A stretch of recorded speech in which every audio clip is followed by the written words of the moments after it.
Hello,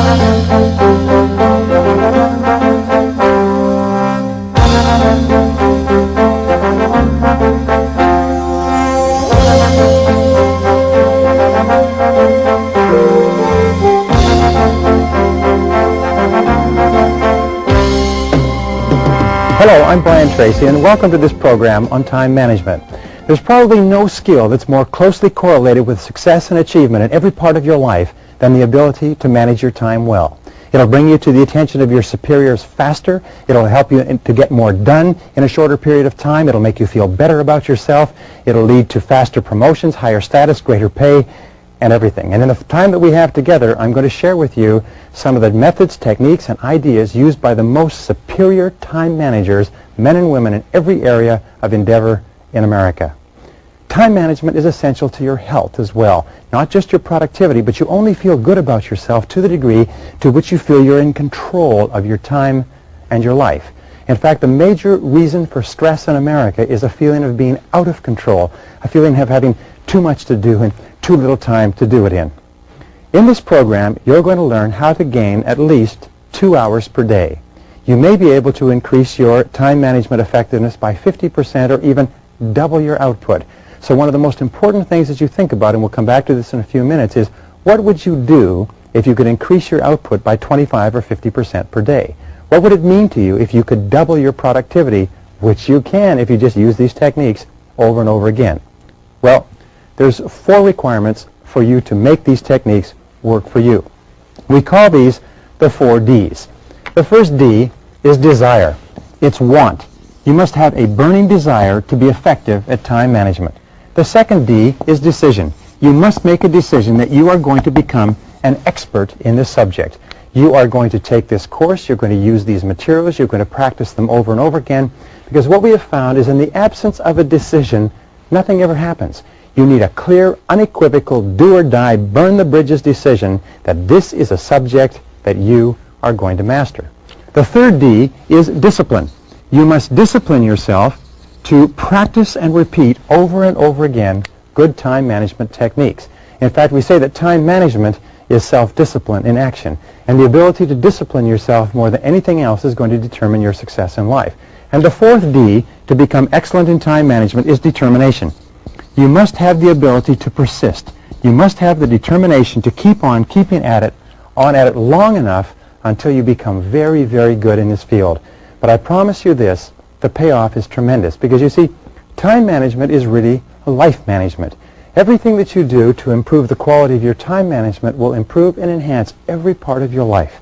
You can even say it this way, the quality of your life is determined by the quality of your time management. The quality of your life will be determined by the way you use your time minute to minute, hour to hour, day to day, because your time is your life. So let's talk about a psychology of time management. How do we change our mindset in such a way that we become really, really effective at managing our time?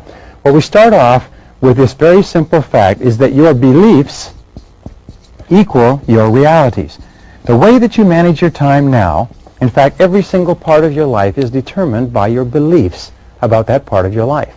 If you believe that you are an excellent time manager, that you are effective and efficient and productive and a high achiever, then you will be.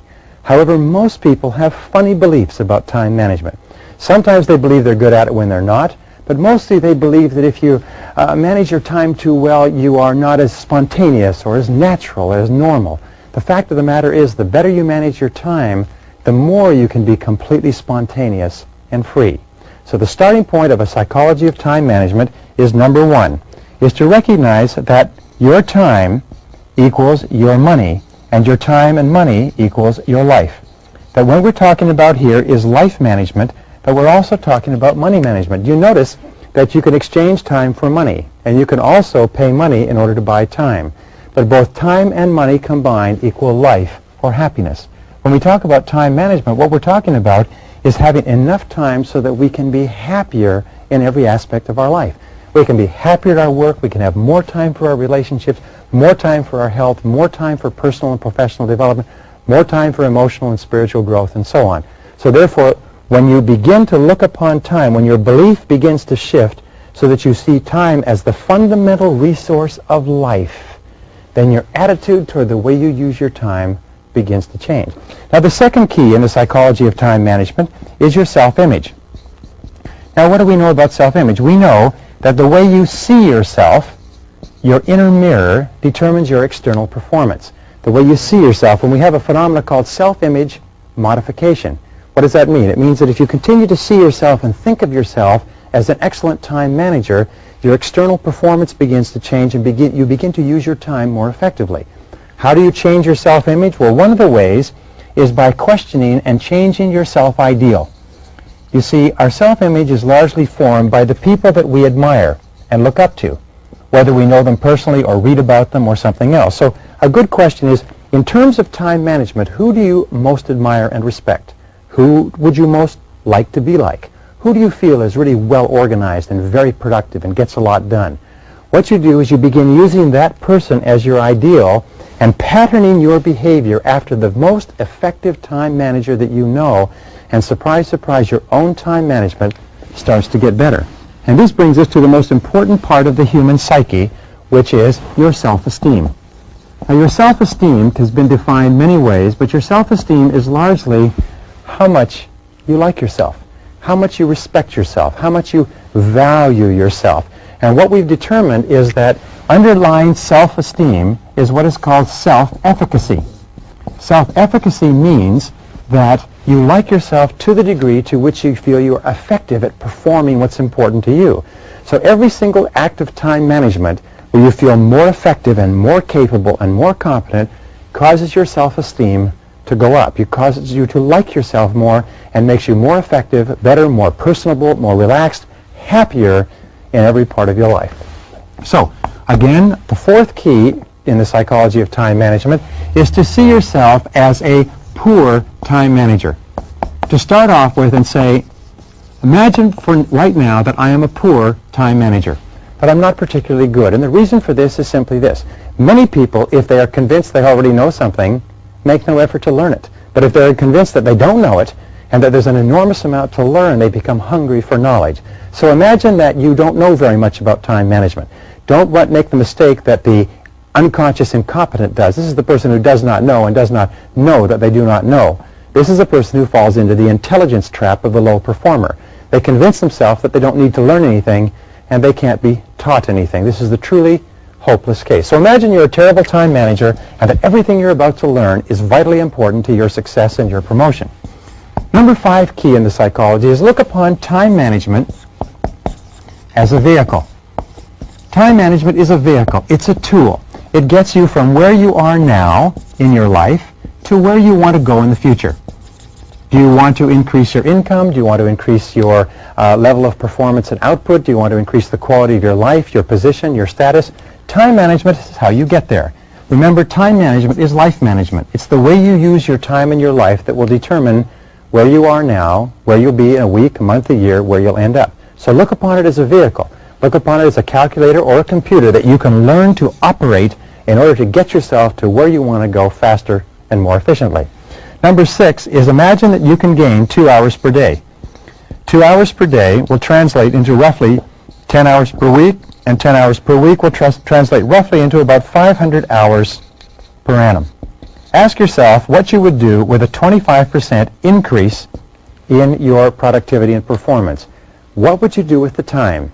You see, what we know is the more you are clear about how you would use the time you would save, the more likely it is that you will engage in the activities that allow you to save the time. What would you do with a 25% increase in your time? Some people write books. Some people dramatically increase their performance and their output in their chosen career. Some people are more effective in other things that they do. So first of all, decide why you want the time, and the more you want the time, the more intense your desire to get that time, the more likely it is that you'll learn the skills.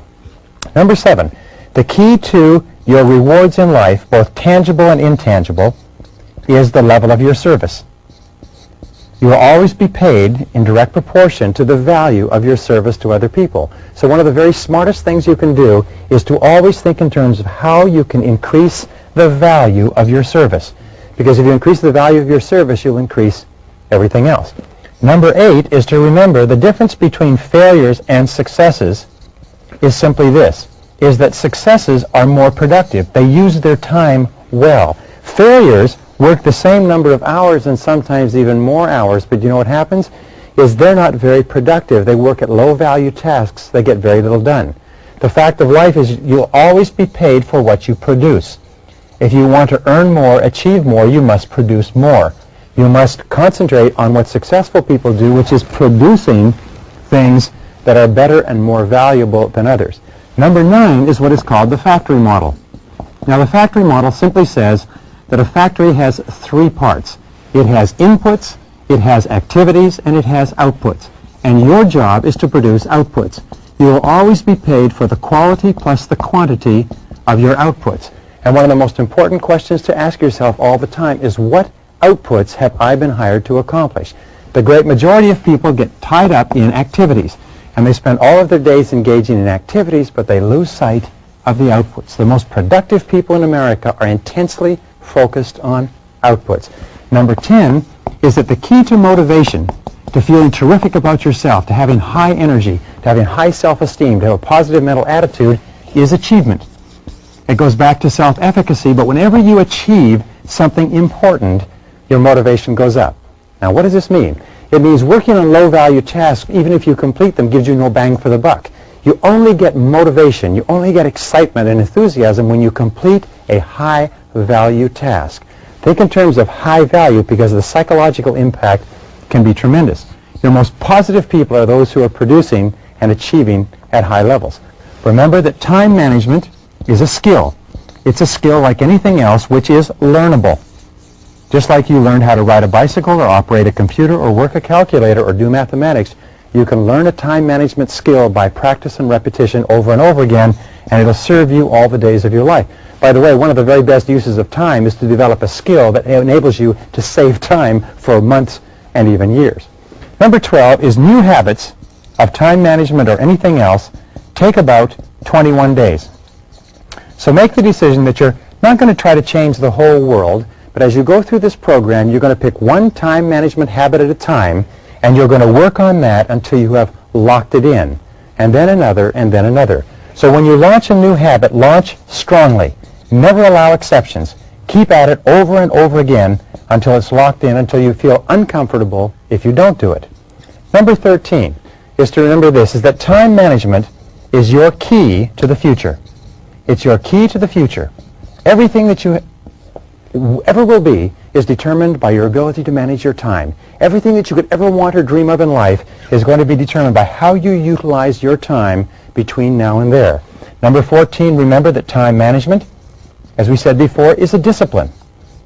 Time management is a series of habits that require repetition and practice, and the ability to manage your time is a measure of self-control, self-mastery, self-discipline. It's a measure of your overall character. Every single act of self-discipline in managing your time better increases your ability to discipline yourself in every other area. Every single time management skill that you learn increases your ability to use other time management skills. But every laxity in discipline in time management causes your level of discipline in other areas to decrease simultaneously. It's very, very important. Number 15, there's a direct relationship between the amount of control that you feel that you have in your life and the amount of freedom that you feel that you have.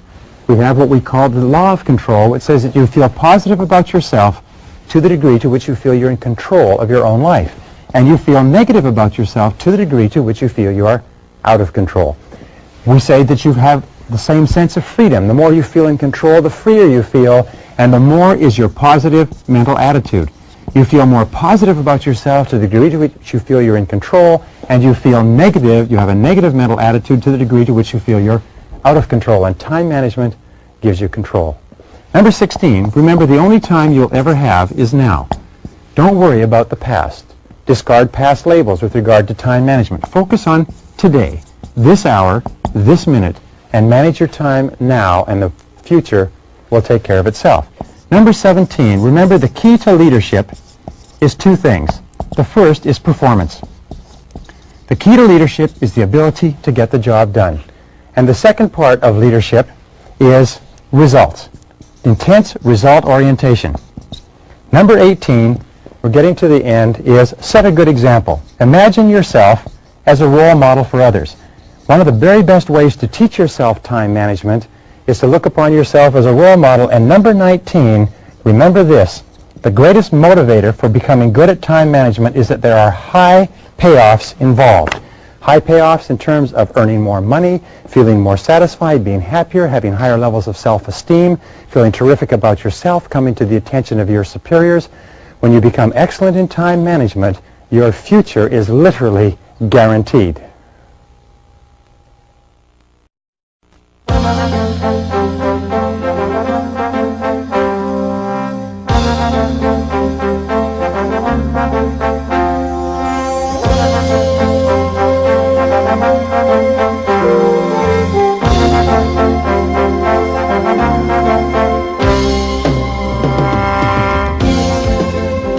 Your job is to become an expert at time management. And to become an expert at time management means that you have to become excellent at setting very clear goals and objectives for every area of your personal and especially your work life. In fact, your ability to set goals and clear objectives can increase your productivity by as much as 50%, literally overnight, by becoming far more clear about what it is you're trying to do and how you're trying to do it. We always encourage people to ask, what am I trying to do? How am I trying to do it? What am I trying to do? How am I trying to do it? And as many as 80% of people working today are not really clear about the answers to those two questions. In fact, if you ask what the major source of stress is in the American workplace, interviewing thousands of workers, it's not knowing what's expected. Not knowing what's expected. So your ability to set very clear goals and objectives for your work is going to have more of an effect on what you produce than anything you can imagine. In fact, the very worst waste of time is to do very well what need not be done at all. So we talk about goals and objectives. We start off with what we call MBO, or management by objectives. Now, management by objectives means that you keep yourself on track by working consistently toward accomplishing very clear, specific objectives that are fundamental to your success in your work and in your personal life. We start off by personal MBO, and we encourage you to set goals in 3 critical areas of your life. The 3 critical areas are, first of all, you need goals in your personal areas, your personal and family. These are your reasons why. Why are you doing what you're doing? Why are you working at what you're working? What's the purpose of your life? People who are the most productive in their work lives are perfectly clear about why they're doing what they do. Now, the second part of your goals, or the second type of goals, are what we call your career and your financial goals. And these are what we call the how. These are how you get from where you are to where you want to be. These are how you achieve what you want to accomplish. And the third type of goals that you have to set are your personal and professional development goals. These personal and professional development goals are the what. By learning the what, you learn how to do the how, and the how enables you to have the why. So when we talk about management by objectives, there are 4 keys to management by objective. For anything that you have to do, here's the 4. First is definition. What is it that you're trying to accomplish? What is it that you're trying to accomplish? Be very clear, and be clear on paper. Number 2 is a clear measure. How are you going to know that you've accomplished it? If you're setting objectives with someone else, or someone else is setting objectives with you, be very adamant. If you take a job, say, what do I have to do in order to get a raise, in order to get paid more money? The third is a plan. How are you going to get from where you are to where you want to go? And the fourth is very simple. What is your schedule? What is your timeline? Every goal must be time-bounded. Now, this brings us back to what we call your major definite purpose. Your major definite purpose is your most important number 1 goal. So in setting your life and organizing your life to manage by objectives, we say, first of all, ask yourself, what would I want to be, have, or do in every area of my life if I had unlimited time, unlimited money, unlimited resources? Create for yourself a dream list. Write down everything that you would want to be or have or do in the next 5 or 10 or 15, 20 years, or in your whole life. Then take and go over that list and say, what one great thing would I dare to dream if I knew I could not fail? What one great thing would I want to accomplish if I knew I could not fail? And make that your major definite purpose. Once you have a clear sense of your objectives and your goals and what are most important, then you can sit down, begin to organize your life, and your productivity is going to go up dramatically. In fact, we say, if we take number 2, we say that the key to life is goal setting, because goal setting is the master skill. Goal setting is the master skill. Your ability to set goals and to make written plans for their accomplishment is more important to you than any other single skill. An average person with very clear goals and plans is going to supersede and do far better than a superior person who doesn't have them. My wife has a SureShot camera. Now, a SureShot camera is beautiful in that it is calibrated so that when you aim it at something, it focuses automatically. A friend of mine who's a professional photographer and wins international prizes has a $10,000 Hasselblad. Yet my wife can take better photographs than my friend all day, every day, if my friend is not allowed to do just one thing, and that is to focus. So you find that a person who can focus with average capabilities is far more effective than a person who cannot focus, who has superior capabilities. Your ability to write out your goals and make plans for their accomplishment is the master skill of success. Now, the third key is to ask this question: why are you on the payroll? With regard to your work, why are you on the payroll? Why? What have you been hired to accomplish? If you were to go to your boss, if you were to look at your job description, if you were to look at what you are expected to accomplish every single day, why are you on the payroll? It's the fundamental question of success in the world of work. Once you ask this question, another way of asking the same question is, what are your key result areas? You have been hired to achieve a variety of results. What are your key result areas? The ability to clearly establish key result areas is to look at all the things that you have to do and pick your number one key result area, your number two key result area, and so on, is the essence of high performance. So what are your key result areas? Why have you been hired? What are you on the payroll for? What can you, and only you do, that if done really well, will make a real difference? Now, number 5 is, what are your core functions? Again, a part of managing by objectives and setting goals is to clearly define your core functions. Your core functions are the functions upon which everything else you do depends. If these are done extremely well, then everything else is secondary to it. For example, the core function of a salesperson may be seeing qualified prospects and making presentations. If the salesperson does that, then the sales, the orders, the implementation, the service, the revenues, everything else will take care of that. So ask yourself, what are my core functions? Because the natural tendency of most people is to focus on ancillary functions and become very busy engaged in activities and lose sight of their goals. And one of the most common mistakes of mankind is to forget what you originally started out to do and get sidetracked into other things of lesser importance. Now, the 6th thing is to ask yourself, what are your output responsibilities? What are your output responsibilities? What does that mean? That means, what outputs has your personal factory been put on the payroll to produce? What are the outputs that are expected of you? There are 4 ways that you define an output. The first is that it is under your control. An output is something that you can do, that you don't need anybody else's permission for, but you control the job totally. If you don't do it, it's not done. A second way that you can define an output is that it becomes an input for someone else. Every output is a completed job. We call this a completed staff function. In other words, when it's done, it goes from you to someone else, and someone else has to use it as part of their work or their life. The output of a factory may be a finished product. The output of a lawyer may be a completed brief. The output of an accountant may be a financial statement, and so on. The third is that an output is measurable. An objective third party can tell whether or not it has been accomplished. Someone can come along and say, yes, it's done, or no, it hasn't been done. So how would you measure your output responsibilities? And number 4, critically important, your success or lack of success in your work and your career is determined by the quality and quantity of your outputs. So we are on the payroll in every case to produce outputs that are under our control, that are measurable, that become an input for someone else, and which determine our success. Remember, we are not on the payroll to perform activities, to socialize, to get along, but to get the job done and to produce the most important key result areas. But the next question that you have to ask, question number 7, is, who are your customers? You see, we are all in the business of customer satisfaction. Robert W. Service said that everybody makes their living by selling something to someone. So who are your customers? And who do you have to satisfy in order to be promoted? You see, your customers are the people who determine your success or failure in your career. Sam Walton was once asked by a journalist, Wasn't it nice to be at the top of your corporation and not to have to worry about pleasing anybody else? And you know what he said? He said, you're wrong. He said, I have to please my customers every single day. He said, and there comes one walking through the door right now. And he pointed to someone walking through the door of a Walmart store. He said, that's the person I work for. That's my boss. That's the customer, the satisfaction of whom determines everything that happens to me.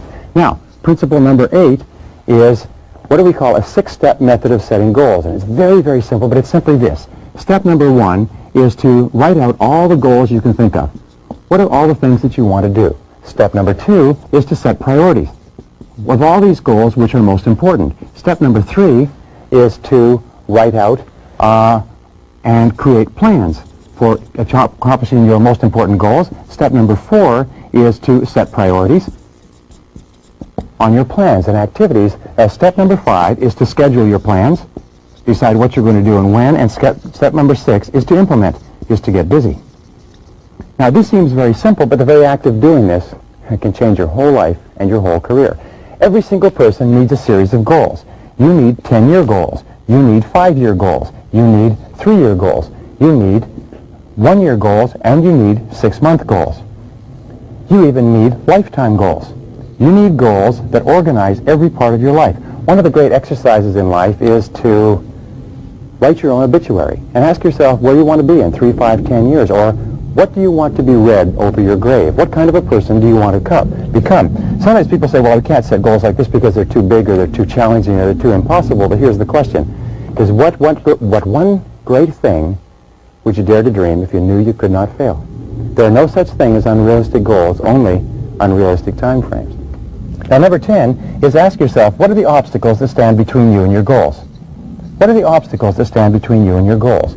What is stopping you from getting from where you are to where you want to go? And what is the number 1 obstacle? What is the biggest single obstacle, and what could you do starting today to remove it? Number 11 is what people do you need to work with to achieve your goal? Whose cooperation do you require in order to accomplish your goal, and what's in it for them? Who are the most important people? The members of your family, the members of your company, the people you work with, your boss, and so on. But who are the people whose cooperation you require? And the 12th question is, what additional knowledge do you require in order to achieve your goal? What knowledge, what skills, what information, and what is the number 1 knowledge, skills, and information that you require in order to get from where you are to where you want to go? So this is it. Decide what you want. Decide the obstacle stopping you from getting it. Decide the people whose help you require. Decide the additional knowledge you need, and then schedule and implement. Number 13 is ask yourself, what is the limiting step between you and your goal? The limiting step also becomes a goal because this is what determines the speed at which you achieve your goal. This is the choke point. This is the critical factor that is the bottleneck between you and wherever it is you want to go. So what is your limiting step between where you are and where you want to be? Number 14 is the need for clarity. Now, here's an important point, is the more clear you are about your goals and objectives, the easier it is for you to accomplish them. The more clear you are about what you want, the more clear your mental pictures of reality, the more likely it is that you will move step by step from where you are to where you want to go. Clarity enables you to visualize. And we know that all really successful men and women are capable of seeing the goal clearly in their mind before they realize it. The more time that you spend writing out your goal or your objective and clearly describing it, especially describing what it will look like when it's complete, the more likely it is that you will achieve it. All of our exercises, our exercise of dreaming big dreams, writing down all your goals, going through and setting priorities on the goals, making plans, setting priorities on the plans, scheduling, implementing, and so on, are all part of helping you see with crystal clarity what you're trying to accomplish. Asking questions every single day. Why am I on the payroll? What have I been hired to accomplish? What are my key result areas? What are your key result areas? What have you been hired to accomplish? If you could only do one thing in your job each day, what one thing would make the greatest contribution to your company? If you could only make one contribution or perform in one area, performance in what one single area would contribute the most to your career? Number 15 is to dream big dreams. Dream big dreams. All men and women who are really successful have gotten into the habit of dreaming big dreams and then make them come true. Make them come true. You see, the dreamers are the movers and shakers. They're the lotus eaters. They're the men and women who have made everything happen. So have big dreams for yourself. Dream about becoming a big success. Dream about moving to the top of your field. Dream about being the very best. Dream about being excellent in your chosen field. And finally, the final point on goals is this, is to write and rewrite your goals every day. Every single day, write a clear statement of what it is you want to accomplish, where you want to go, what you want to do. If someone were to wake you up at 3 o'clock in the morning and say, what do you want to do with your life? What are your major goals? What's your major definite purpose? You should be able to tell them just like that. This is what I want to accomplish and when I want to accomplish it and how I'll measure it and how it will be done. So write and rewrite your goals every morning. Review those goals at the end of every day. Plan and organize your time every minute. And develop within yourself the goal-setting master skill of success.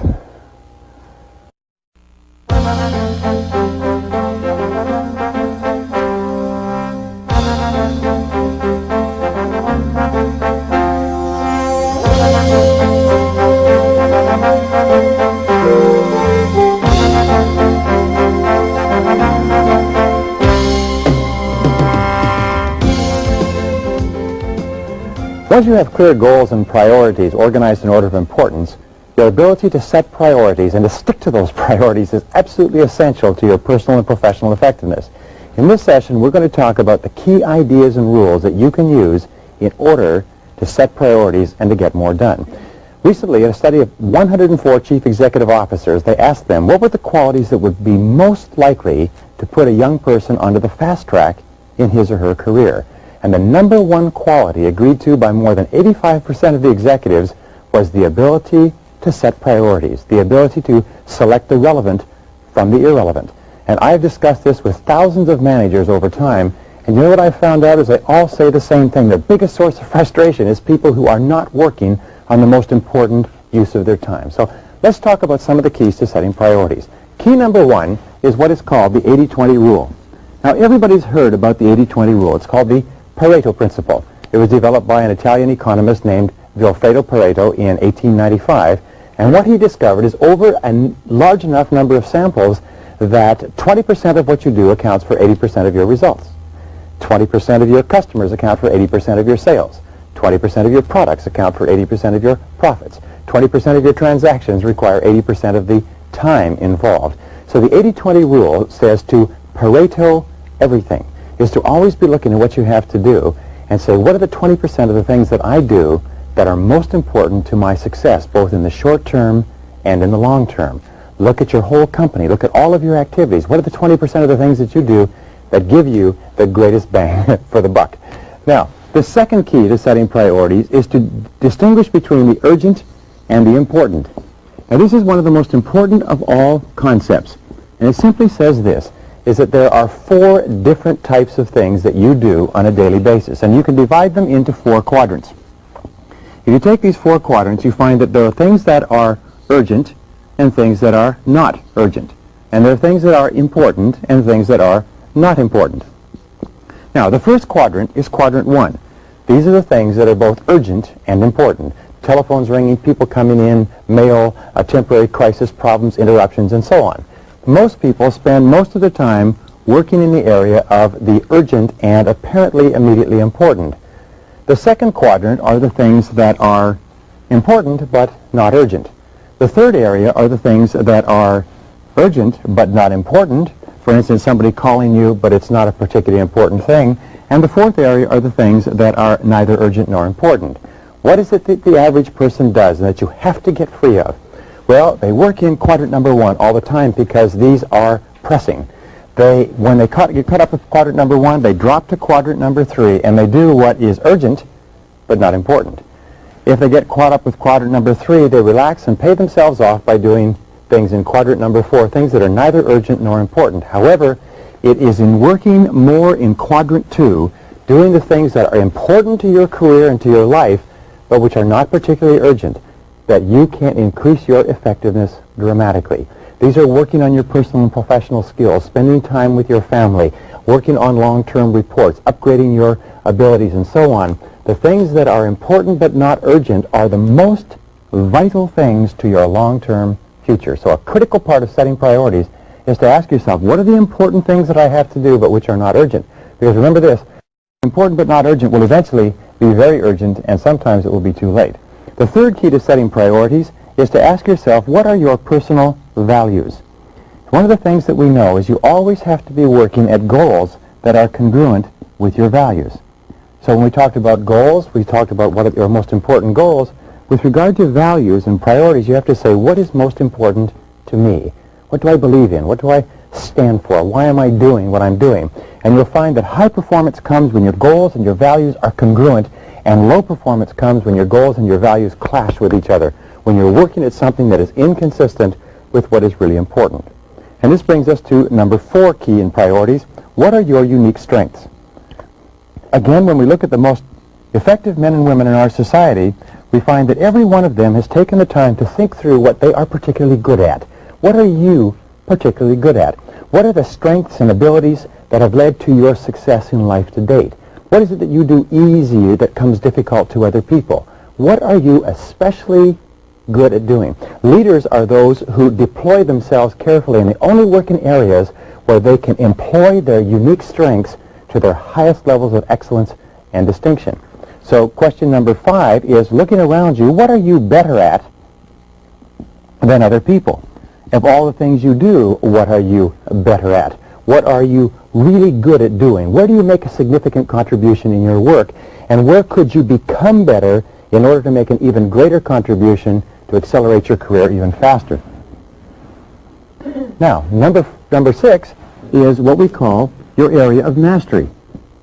You have to ask yourself this: what is it that you can become really outstanding doing? One of the things we know is that high-performing men and women are very, very good at one or a few things, and they do more and more of those, and mastery, competence, leads to high productivity. What is a top priority with regard to the spending of your time? I'll tell you what it is. It's spending time becoming better at the things that are most important that you do. Spending time learning how to be really, really good at the critical things you do can lead to payoffs that are absolutely extraordinary. Remember, the top 1 or 2 or 3% earn 5 or 10 or 20 times the average because they're very, very good at a couple of things.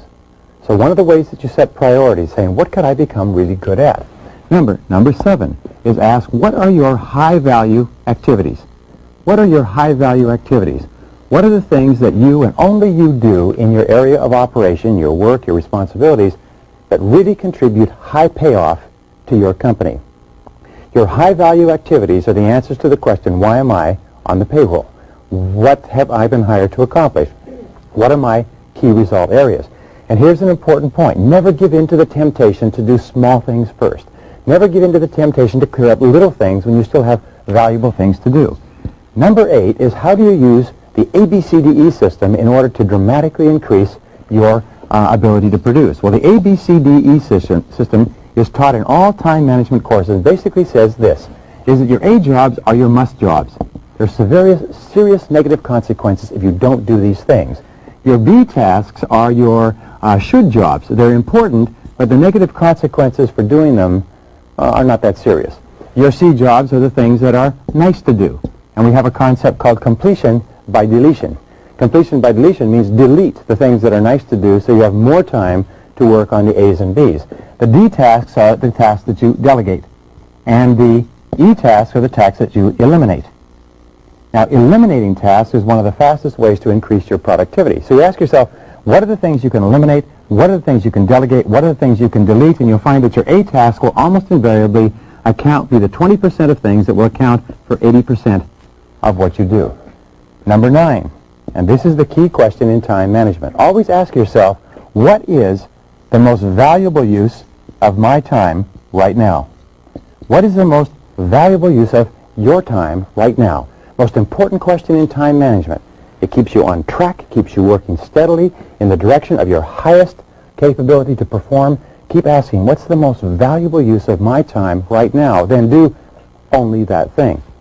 This brings us to priority setting idea number 10 is do the right things rather than doing things right. As we said before, the very worst thing in the world is to do very well what need not be done at all. And if it's not worth doing, it's not worth doing right. So do the right things. How do you do the right things? You go through this process and you keep asking yourself, what are the things that I must do? What are the things that have the greatest possible consequences? What are the things that account for the 80% of the value of the things that I do? And do the right things rather than the fun things, the easy things, the convenient things. Key number 11 to setting priorities is to do first things first. And stay with those things until they're complete. Do first things first. And stay with those things until they're complete. Do first things first and second things not at all. Now, the 12th key to setting priorities is the quality of courage.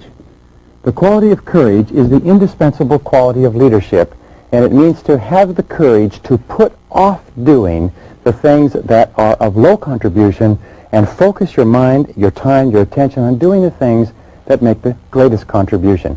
It takes a lot of courage to set priorities and to stick to it. But each time you do it develops the quality of courage. This leads us to number 13, which requires courage, and it is the establishment of posteriorities. You see, if you're going to set priorities, you also have to set posteriorities. The basic rule is this, is you can't start doing one thing unless you stop doing something else. What you have to do is you have to discard the past. You have to say, what are the things I'm going to stop doing? The people I'm going to stop associating with, the jobs I'm going to stop working on, and you have to establish them as posteriorities that may or may not have been relevant in the past, but which are not relevant to the future. They are not important in their consequences. Number 14 in setting priorities, always choose the future over the past. Always choose the future over the past.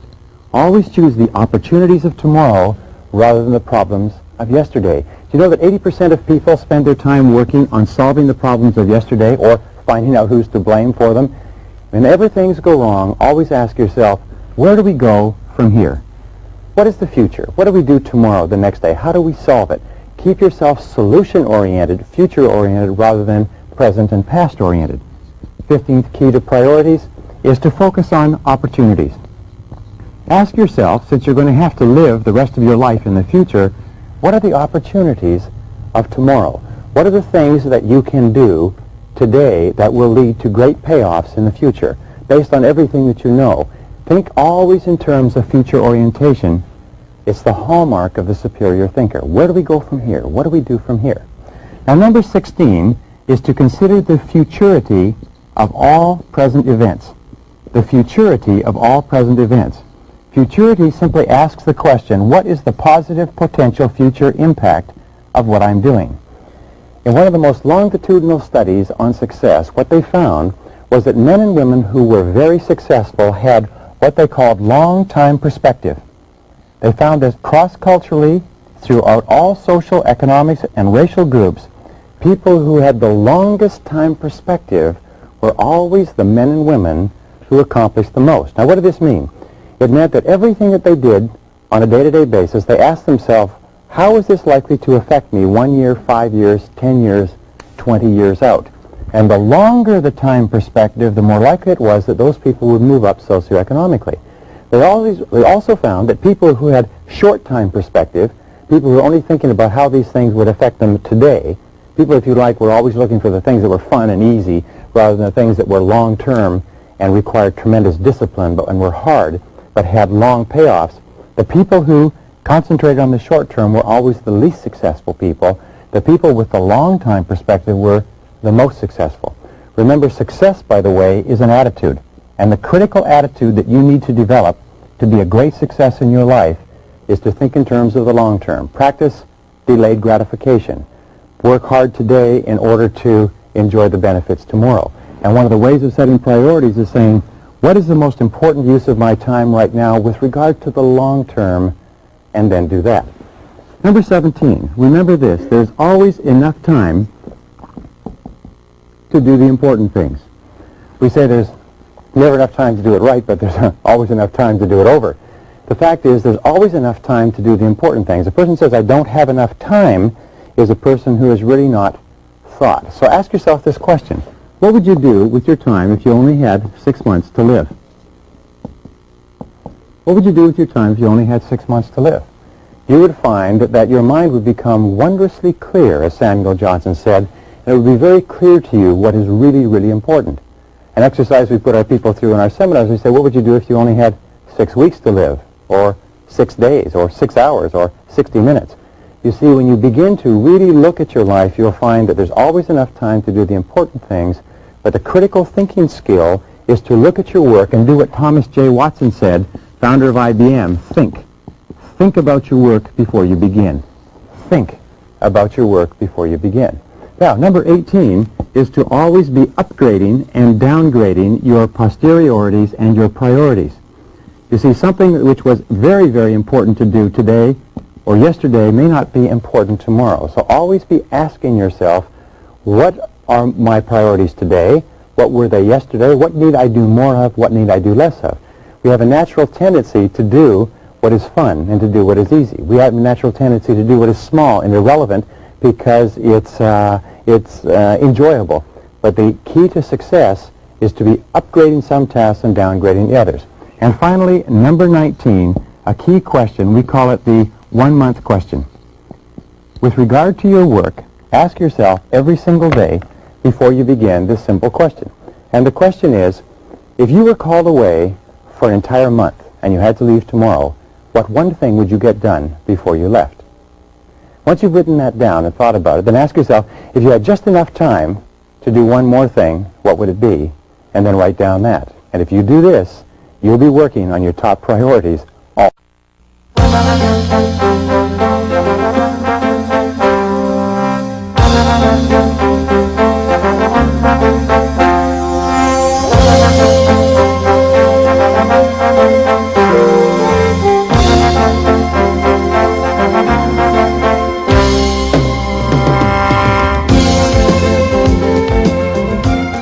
It's been said that action without thinking and planning is the cause of every failure.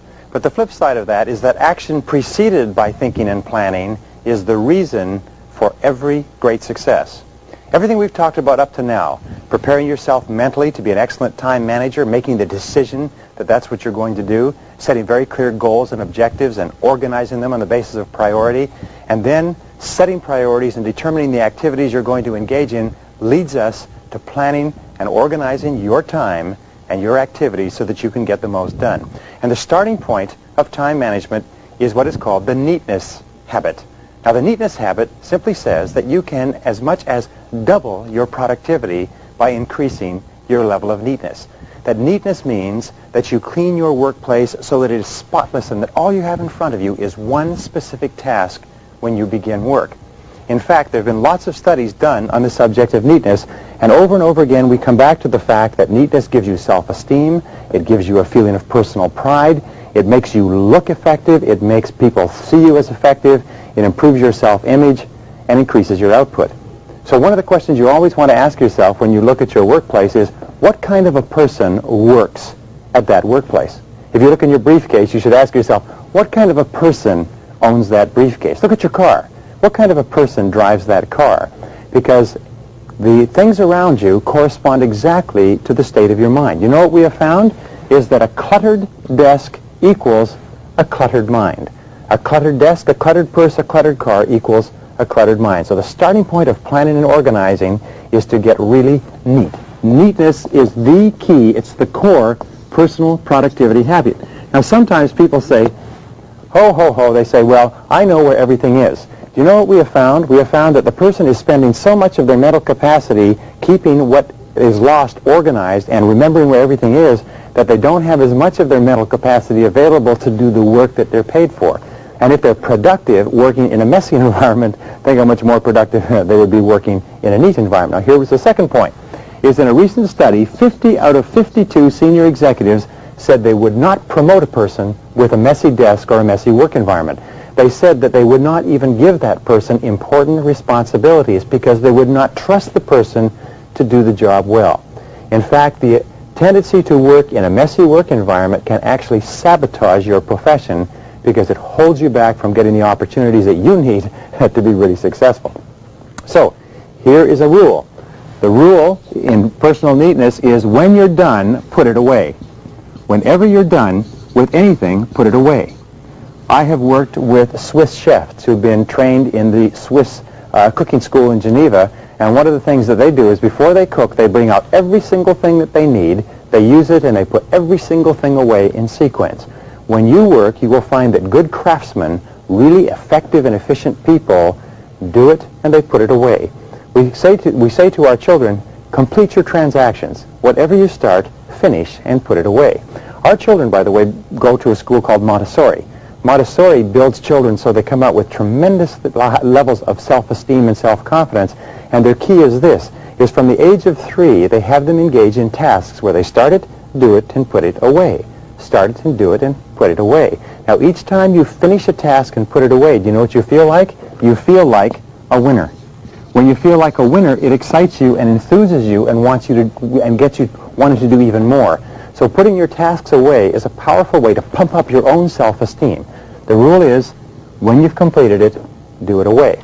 Put it away. Number 4 is, whatever task you're working on, handle it only once. Handle it only once.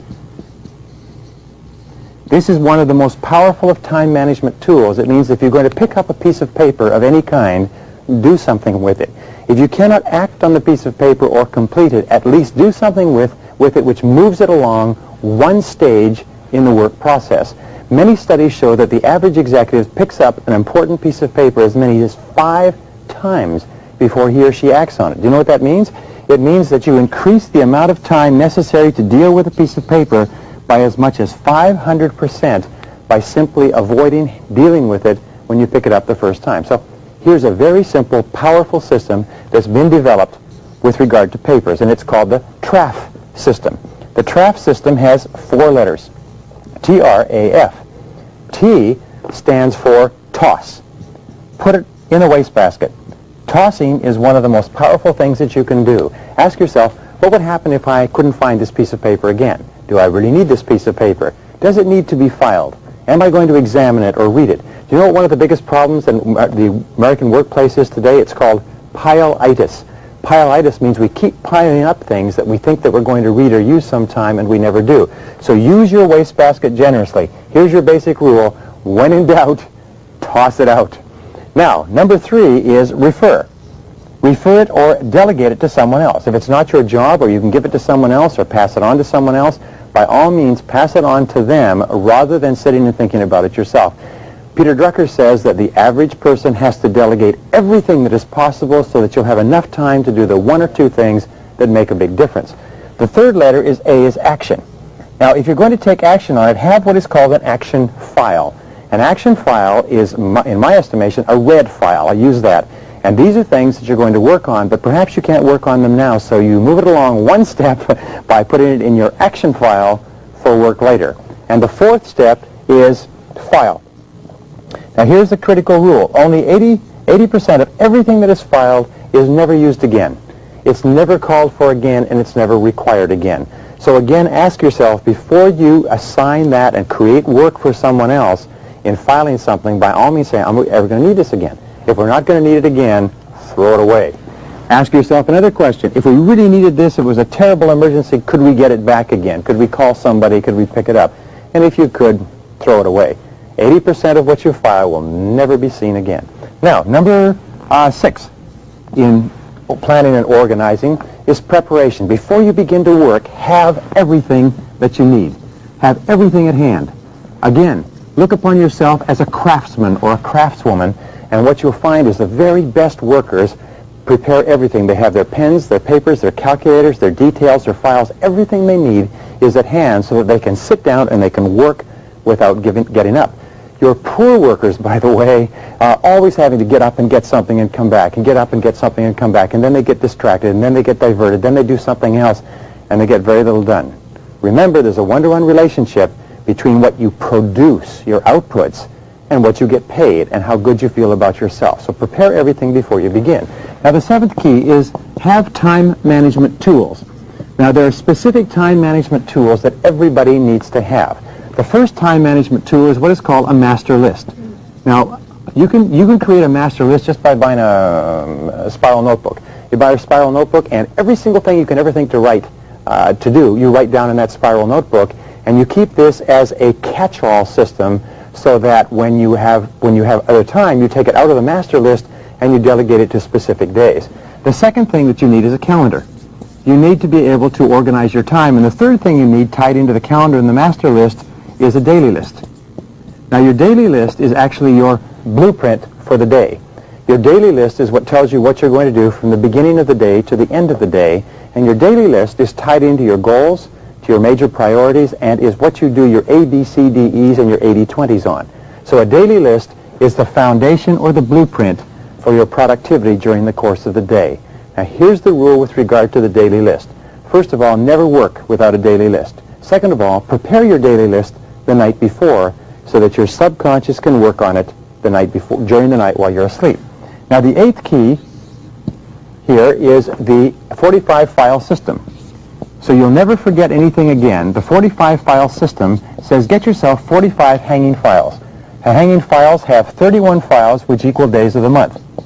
They have another 12 files, which equal months of the year, and there is another 2 files, which equal years.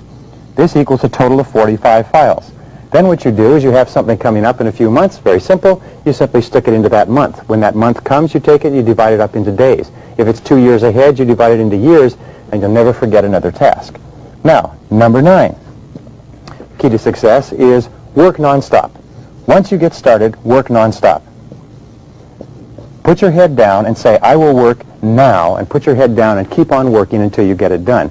You can set yourself, as we say, little rewards. Give yourself a reward for completing the task. Train yourself like a Pavlovian dog, and avoid the tendency, by the way, to fall into what is called Parkinson's law, where that work expands to fill the time allotted for it.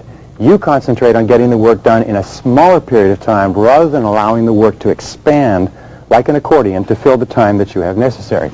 Number 10 key to planning and organizing. Remember that planning saves 4 minutes for every 1 minute that you spend in planning. Very often people will say, well, I don't have time to plan. I really don't have the time to plan because I'm so busy. What we have found is that it's very hard to spend more than 10 or 12 minutes a day planning in advance, making out a list, organizing the list by priority, and organizing your workplace. But for every minute that you invest in planning, you'll save 4 in execution. Sometimes you'll save 10 or 20 or 30, but what this means is that you can get a 400% to 500% return on energy, return on your energy invested by planning. Number 11, use a organized filing system. Now here's an interesting point. Many filing systems are so poor that it takes the average executive in the average company 30% of their time looking for lost files. 30% of the time in the average organization is spent looking for misplaced items that have been lost somewhere. So what you need is a filing system, and the simplest of all is an alphabetical, an ABC type of system, where every file is listed alphabetically, and second to that you need a Rolodex. If you're at home, you need the same little system. You can buy a Rolodex in any stationery store, and what this does, it shows you alphabetically where each file is. So therefore, when you create a file, you create a card in your Rolodex that tells you where you can find the file. The basic rule is the rule of 5.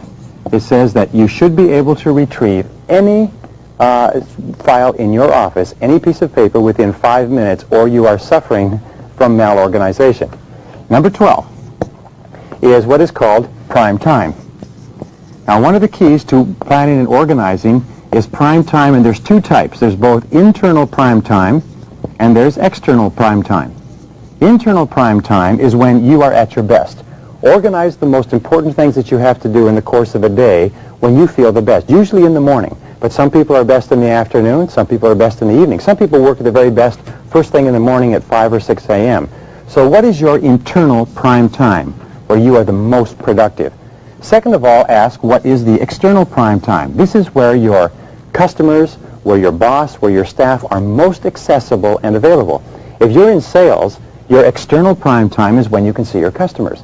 If you are in any particular profession where your customers are accustomed to seeing you at a certain time, this is your external prime time that you need to plan and organize your life around. But see if you can't coordinate both your internal and your external prime time. Number 13 idea is what is called your to-do list. Now, we talked about the daily list, and this is just a slight expansion on it, but what it says is this, is that people who work from lists are 25% more productive than people who do not work from lists. Never do anything without writing it down on your to-do list. If you're going to go shopping, make a list. If you're going to go to the office, make a list. The most productive time managers in America are inveterate list makers. Make it to the point where people make fun of you, but always be working from a to-do list. Never start work, even on your action file or anything else, without making a list first, organizing the list, and starting on the most important item in the list. Number 14 idea is what is called the 30% rule. The 30% rule is always allow yourself 30% more time than you expect for any task. You'll find that very productive people are not people who are in a panic or working very hard. They are people who have allowed themselves enough time to do the job and to do it right. Never plan your appointments back to back, one after another. Estimate how much time it will take you and then give yourself 30% more. You'll be amazed at how much more productive you are. Number 15, remember this, is that planning reduces stress. One of the greatest problems that we have in the workplace today is stress, and the primary reason is because we feel out of control of our work and out of control of our environment. Remember, the very best way to get yourself into control is to plan and organize your work in advance. The most effective and productive people are those who have the very best plans and are working the plans. And finally, number 18, remember this, practice makes perfect. Practice makes perfect. That even if you're not a particularly good planner now, planning is a skill that is very simple. It's sort of like a bicycle. Riding a bicycle or typing with a typewriter, you can make the decision if you desire. Remember the 4 Ds. If you really want it, if you make the decision, if you discipline yourself, and if you're determined enough, you can become absolutely excellent at practice. Absolutely excellent at planning and organizing, and you can so dramatically increase your productivity and performance that today you cannot even imagine it. Give it a try.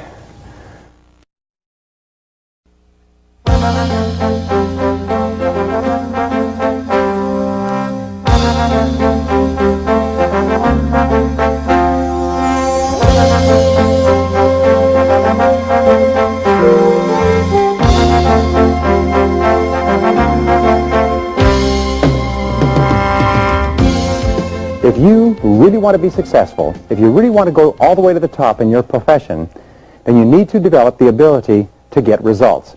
In every single study of high-performing men and women, we find that intense result orientation goes hand in hand with big payoffs in life. You see, it's not how much time you put in or the activities that you engage in or how sincere or how intelligent or competent or capable or anything else. It's only what you produce, the results that you get from the time that you put in, that counts in determining your rewards, not only your psychic rewards, how good you feel about yourself, but your financial rewards. You're always paid in direct proportion to the quality and the quantity of the results that you produce. So let's start off talking about getting things done with point number 1.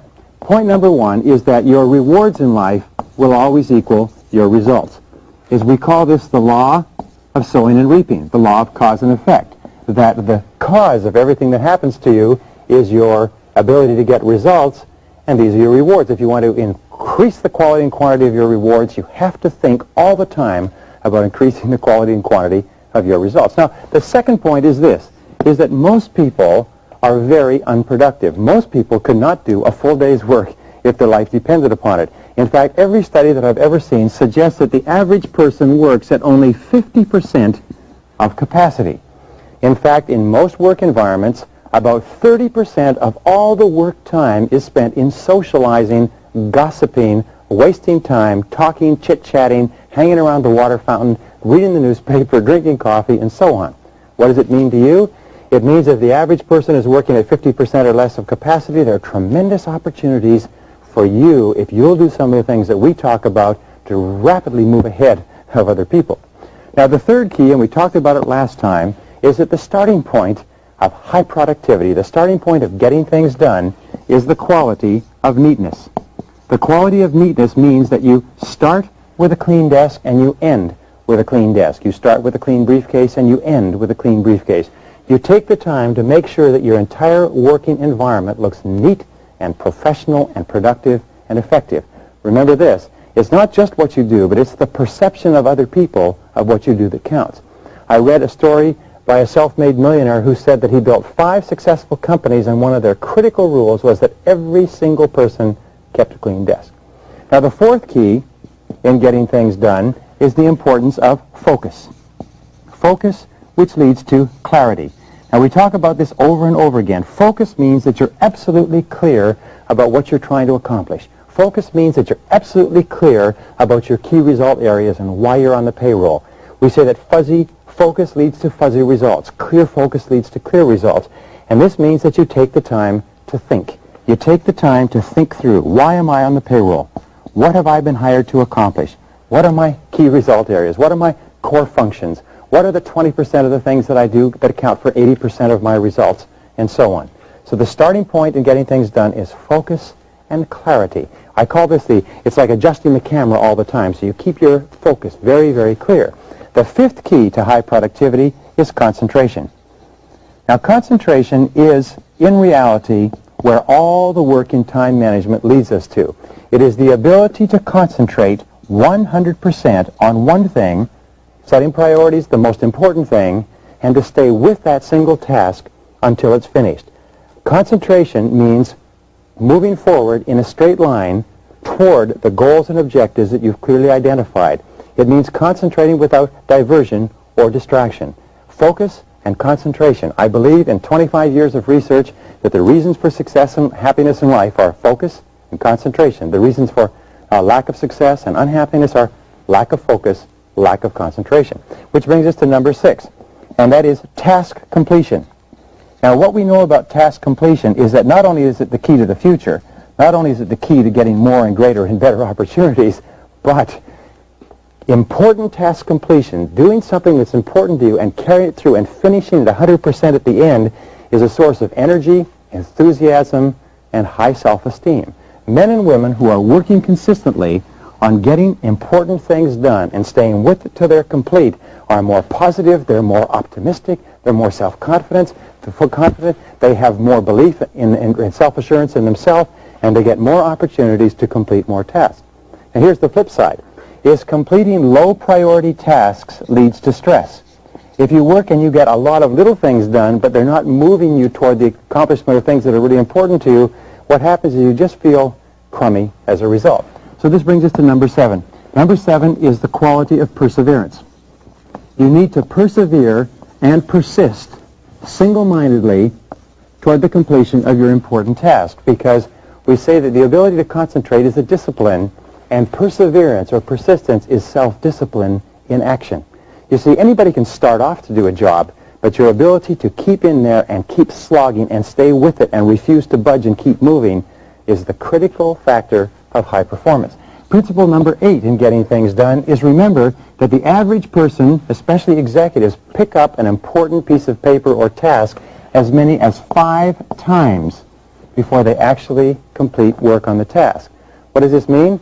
It means that if you pick up the task and you focus single-mindedly on that and it's your most important and you concentrate on it till it's complete, you can give yourself a 500% savings in time or increase in productivity. This has been proven in study after study after study that the fastest way to increase your output is to pick up a task and to stay with that task instead of picking it up and coming back and picking it up and coming back and so on.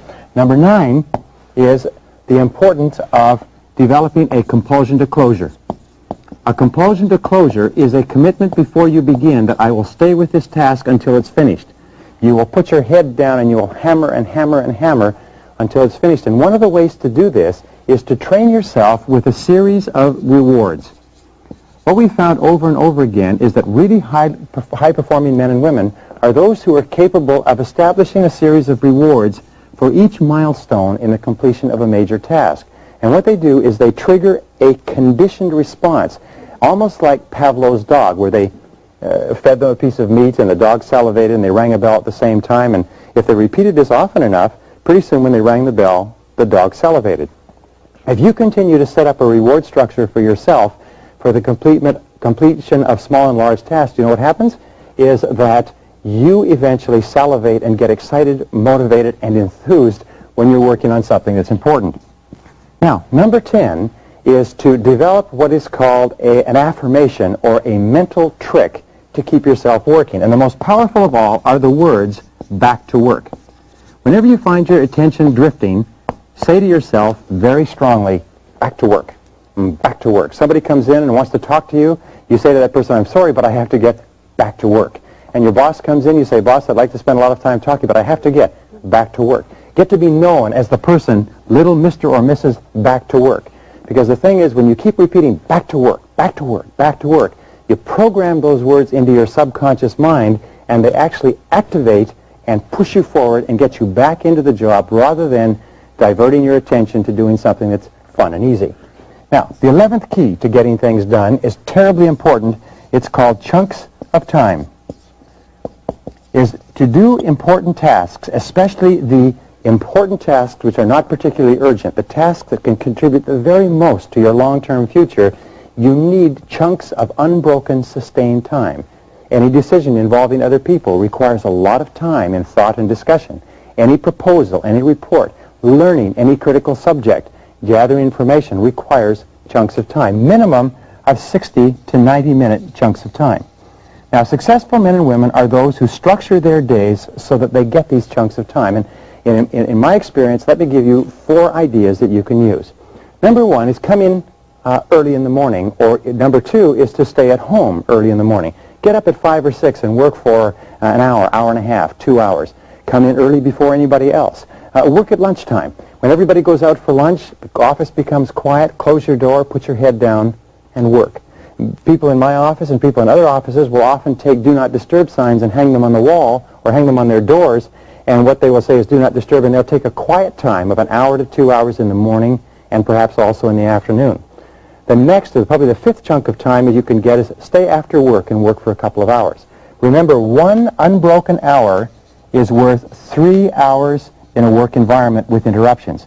So if you can break yourself 1-hour chunks here and there, you can dramatically increase your productivity. Number 12, develop the body language of high productivity.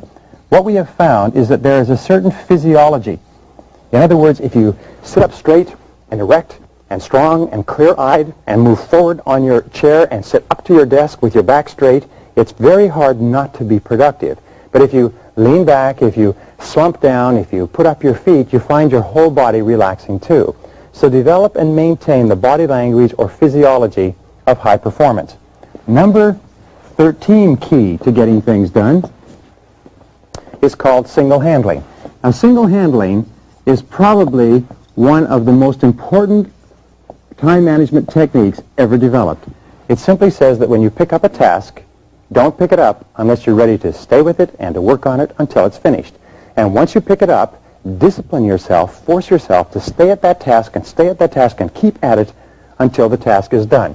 In fact, the studies show that you will increase your overall output and productivity by 50% the very day that you begin adamantly single-handling every single task. Single-handling comes from several studies. It is the ultimate expression of concentration in work, and it's absolutely outstanding. Number 14 is concentrate on those areas where superior performance will bring outstanding results. Concentrate on those areas where superior performance will bring outstanding results. Concentrate on those areas where you can really make a difference. Ask yourself this question: what can I, and only I, do that if done really well will make an extraordinary contribution? Ask yourself, what can I and only I do that if done really well will make an extraordinary contribution to my work, to my life, to my company, to my health, to my happiness, to my future, to my finances? But always concentrate on the 1 or 2 small areas where if you do a terrific job, it makes a tremendous difference. We say in marketing, fish for whales. If you're in marketing or sales, ask yourself, what customers, if we could get them, what sales, if we could get them, would make an extraordinary difference to the success of our companies? And concentrate on the whales, the areas of greatest opportunity and possibility in your work and personal life. The 15th key is concentration of power. Now, concentration of power is an expression that comes from military terms, and it also comes from time management. It's also called the principle of the mass. And what it says is that you take all of your resources and you put all your resources together and you concentrate them single-mindedly on a single point. In fact, you'll find that every extraordinary achievement in the history of mankind has come about as the result of an individual or group of individuals being able to concentrate their powers into the critical point that makes all the difference. So concentration of power is a habit of mind. Where and in what way can you concentrate your power to achieve the very most? Number 16 is always concentrate on strengths. According to Peter Drucker's work on effectiveness, one of the top 5 management techniques for effectiveness is to concentrate on strengths rather than on weaknesses. Now here's an important point, is you have, as an individual, specific strengths and potentials that if you develop them to their full extent, you can accomplish anything you want in life. You also have a lot of weaknesses. People are pits, mountains and valleys. People have a lot of weaknesses where there are things that they can't do particularly well. They also have peaks where there are things that they do extraordinarily well. So your first job is to look at yourself and say, what are my particular strengths? What are the strengths that I have where I can make the most significant contribution to my life? Then you ask, where can I make the most significant contribution to my company? Where can I make the most significant contribution to my family and to my long-term future? Then you say, what are the significant opportunities in my work environment? What are the significant opportunities for increasing revenues and decreasing costs? What are the significant strengths of other people? And how could those people be deployed usefully? There's a basic rule that says that a weakness is merely a strength inappropriately applied. Very often you're applying your strengths inappropriately too.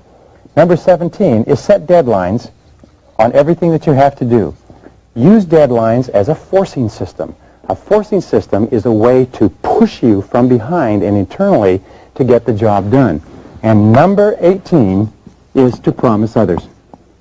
One of the ways that you can motivate yourself to concentrate single-mindedly on one thing at a time is once you've decided to do an important project and you've decided it's the most important of all projects, then write it down, make a plan for its accomplishment, and then promise the significant people in your life that you will have this job done on time by a certain day. You see, when you promise someone else, it sort of programs you subconsciously and impels you forward and makes you much more likely to concentrate and focus and become intensely result-oriented in everything you do.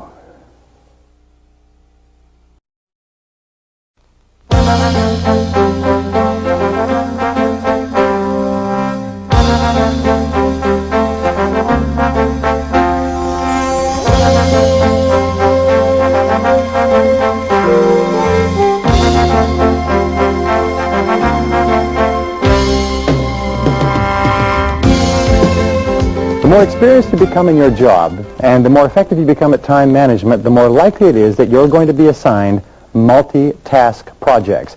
You're going to be assigned to do things that have a multiple or a variety of tasks involved, and your ability to organize these jobs and to do them well is going to be a critical factor in your success.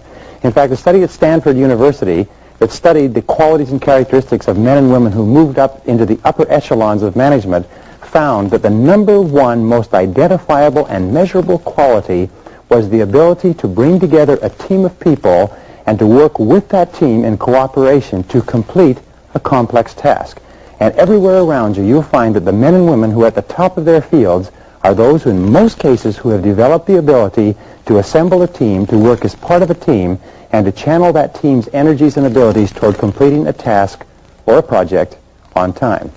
Now, when we talked a little bit earlier, we talked about the importance of time management, about the importance of setting goals, and the importance of setting priorities, and the importance of getting yourself organized and getting things done. Now, this all comes together in the multitask job. Look around you and ask, what are the multitask jobs that you engage in?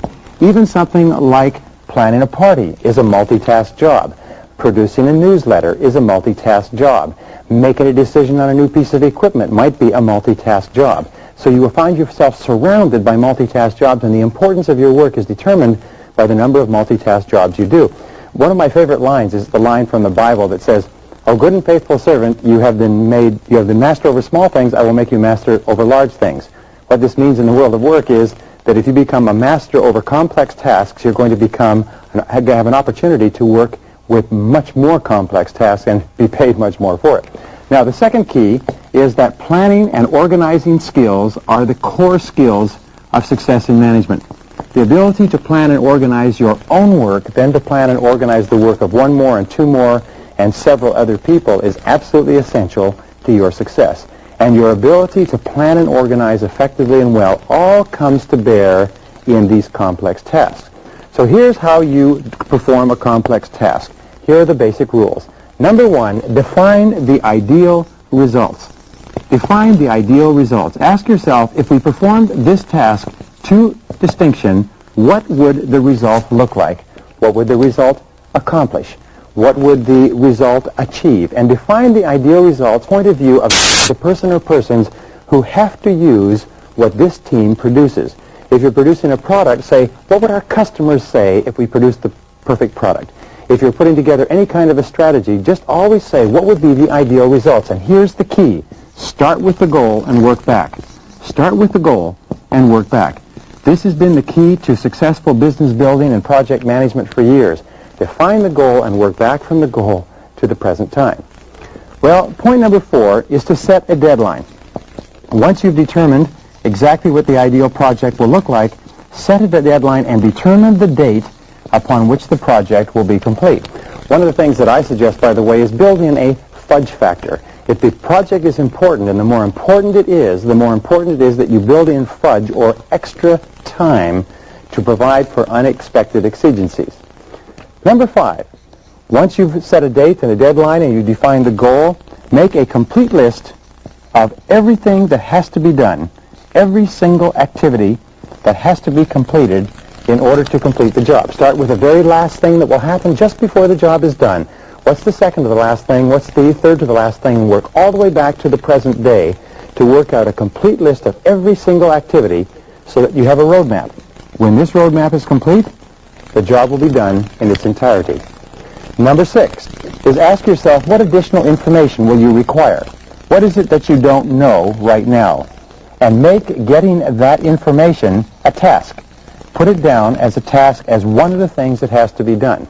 Also, when you put it down as a task, you will assign a timeline to that task, and you will design your entire project so that getting that piece of information becomes a critical part of it. Number 7 is determine your limiting step. Now, the limiting step concept we talked about a little bit earlier. I want to talk about it again. It's called your choke point. The choke point has one simple definition. It determines the speed at which you get from where you are to where you want to go. So ask yourself, what is the limiting step that determines the speed at which we complete this project? What is the limiting step that determines how fast we get from where we are to where we want to go? What part of the project takes the longest? Very often, the part of the project that takes the longest becomes the determining factor in how long it will take to finish the whole project. So ask yourself, what is our limiting step? And then ask yourself, what can we do to alleviate this limiting step? Is there anything that we can do to speed things up? Very often you will find shortcuts, you will find time-saving devices, you will find established methods and principles and so on, but the limiting step becomes the critical factor, not only in determining the deadline, but in determining how capable and competent you appear to others when it comes time to saying that we'll have this job done by a certain time. You can't go back and say afterwards, well, I didn't know it would take this long because unfortunately you just look foolish. All right, number 8. There are 2 ways to organize a multitask project. The first way to organize the project is what is called sequential, the sequential way. Now, the sequential way is when there are several jobs within the multitask project that can be done in order. First one can be done, and then the second can be done, and the third can be done, so that each of them are sequential, but each of them requires that the previous one be done first. For instance, someone has to write something, someone has to edit it, someone has to typeset it, someone has to do layout with it, and so on. So therefore, the writing would come first, then the editing, and then the typesetting, then the layout, and so on. Now, the other way that you can organize a project is parallel. There are many tasks that can be done at the same time. There are many tasks where you can begin working on one part, someone else can begin working on another, and you can work on several tasks on a parallel basis. Let me give you a very simple example of a project management chart. Very important way of thinking. Across the top of every project management chart is time. Now, the time may be days, the time may be weeks, months, years, it doesn't matter. Down the side, you have tasks. Now, these are the things that have to be done. So what you do is you lay them out in a chart like this, and let's say you lay it out over a period of 4 months. And here you have 4 months, and the months are January, February, March, and April. you have worked back and determined that it takes you 4 months to do the job. So here you have completion. Completion is at this point. You then work the task back, and you can find that these are the different things that have to be done over the course of this particular task. When this is done, this can be done at the same time. When this is this way far along, this can begin. These two can work parallel. Some cannot be started until others are done, and so on. But by laying it out like this, suddenly you have a perfect picture of what is necessary to be effective in completing this task.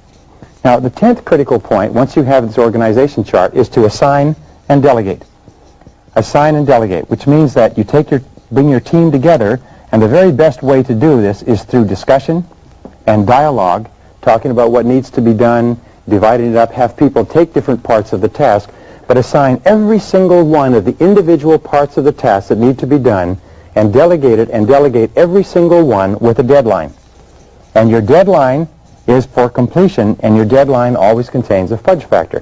When you assign and delegate parts of the task, build in what is called a review process.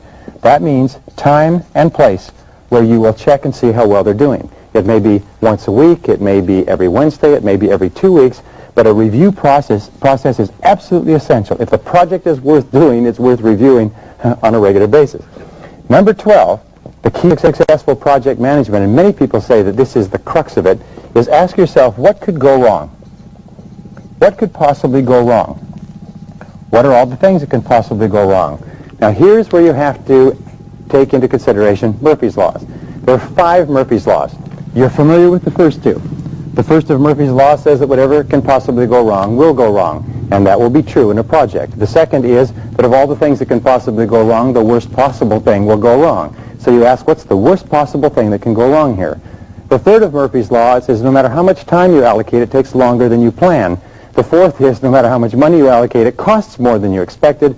And the fifth of Murphy's laws is before you do anything, you have to do something else first. So take those 5 laws into consideration when planning, and never expect to violate the laws, because that will just lead to foolishness and embarrassment. Remember, your success is determined by how well you do these projects. Number 13 is ask yourself, what are all the problems that you're likely to have in the course of putting this program together? Engage in what is called crisis anticipation. Crisis anticipation is something that project leaders and successful executives always do, and they say, what are all the crises or unexpected reverses that could occur, and then have a plan B. A plan B is an alternative plan that you have to fall back on in the likelihood that your worst possible things could possibly happen. Always be ready with a plan B. The most successful men and women alive are those who have already developed an alternative before the rubber hits the road, before the vehicle hits the wall, if you like. Number 14 is use what is called a storyboard. Now, a storyboard is a visual representation of a particular project that was developed by the Walt Disney Corporation, and it's absolutely an outstanding way of increasing your effectiveness. Take a large board. You can use a cork board. You can use a visual board. What I have found is you can now use stick-on notes as part of storyboarding, and take what is called and put a header. And the header is the name of the project. Below the header have subheads, and each of these subheads is a part of the project. You can have as many as you need, but below each of the subheads there is a task, and there's a series of cards underneath here.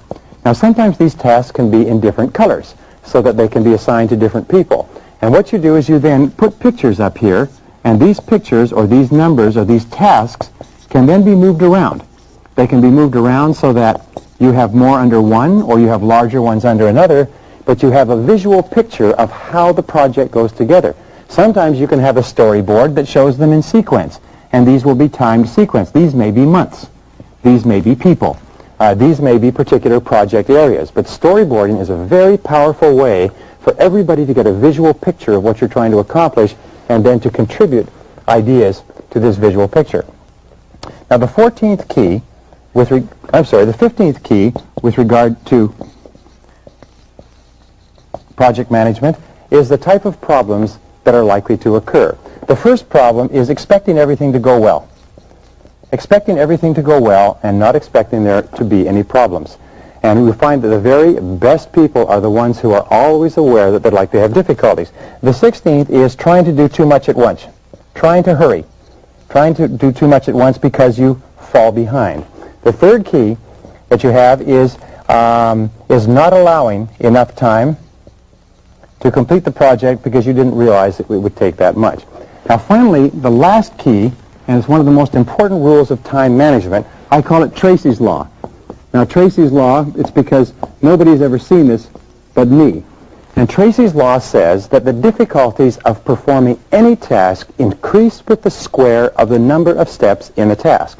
By difficulties, I mean the cost, or the potential cost, the potential problems, and the potential time involved. Let me give you an example. If a person is going to do a single task that is just one step, you are going to pick up the telephone and call. All right, that has a square of 1, which means, let's put this down here, square of 1. This means that the square of 1 is 1. The simplicity of the task is at a level of 1, or what we call the complexity. It's Tracy's Law of complexity. Now, if there are 2 steps to it, then you have 2 steps, but it's 2 steps squared. So now the level of complexity, which means the potential cost, potential problems, and potential time involved, goes to 4. If there are 3 steps involved, 3 steps squared will be 9. So the potential complexity, or the length of time, the potential cost, the potential problems, it doesn't mean that they will all occur. It means that the potential for them goes up with the square of the number of steps. And if you go to 4 steps, and that's squared, it's 16. If you go to 5 steps and that's squared, it's 25. Now what does this mean? It means that if you can simplify by going from 5 steps to 4, you reduce the complexity from 25 to 16, which is almost 50%. So it's an extraordinary difference.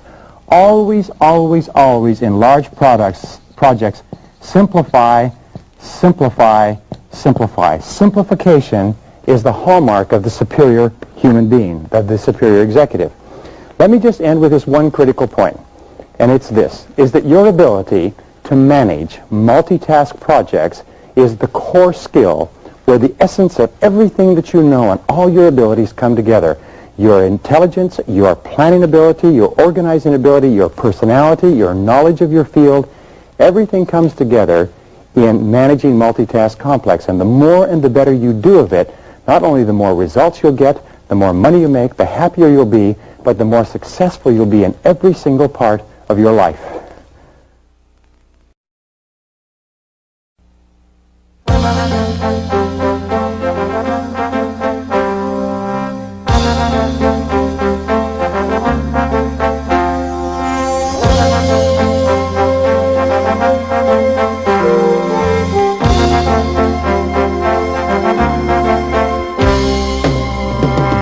We said before that one of Murphy's laws was before you do anything, you have to do something else first. And before you achieve maximum productivity, you have to eliminate the time wasters in your life.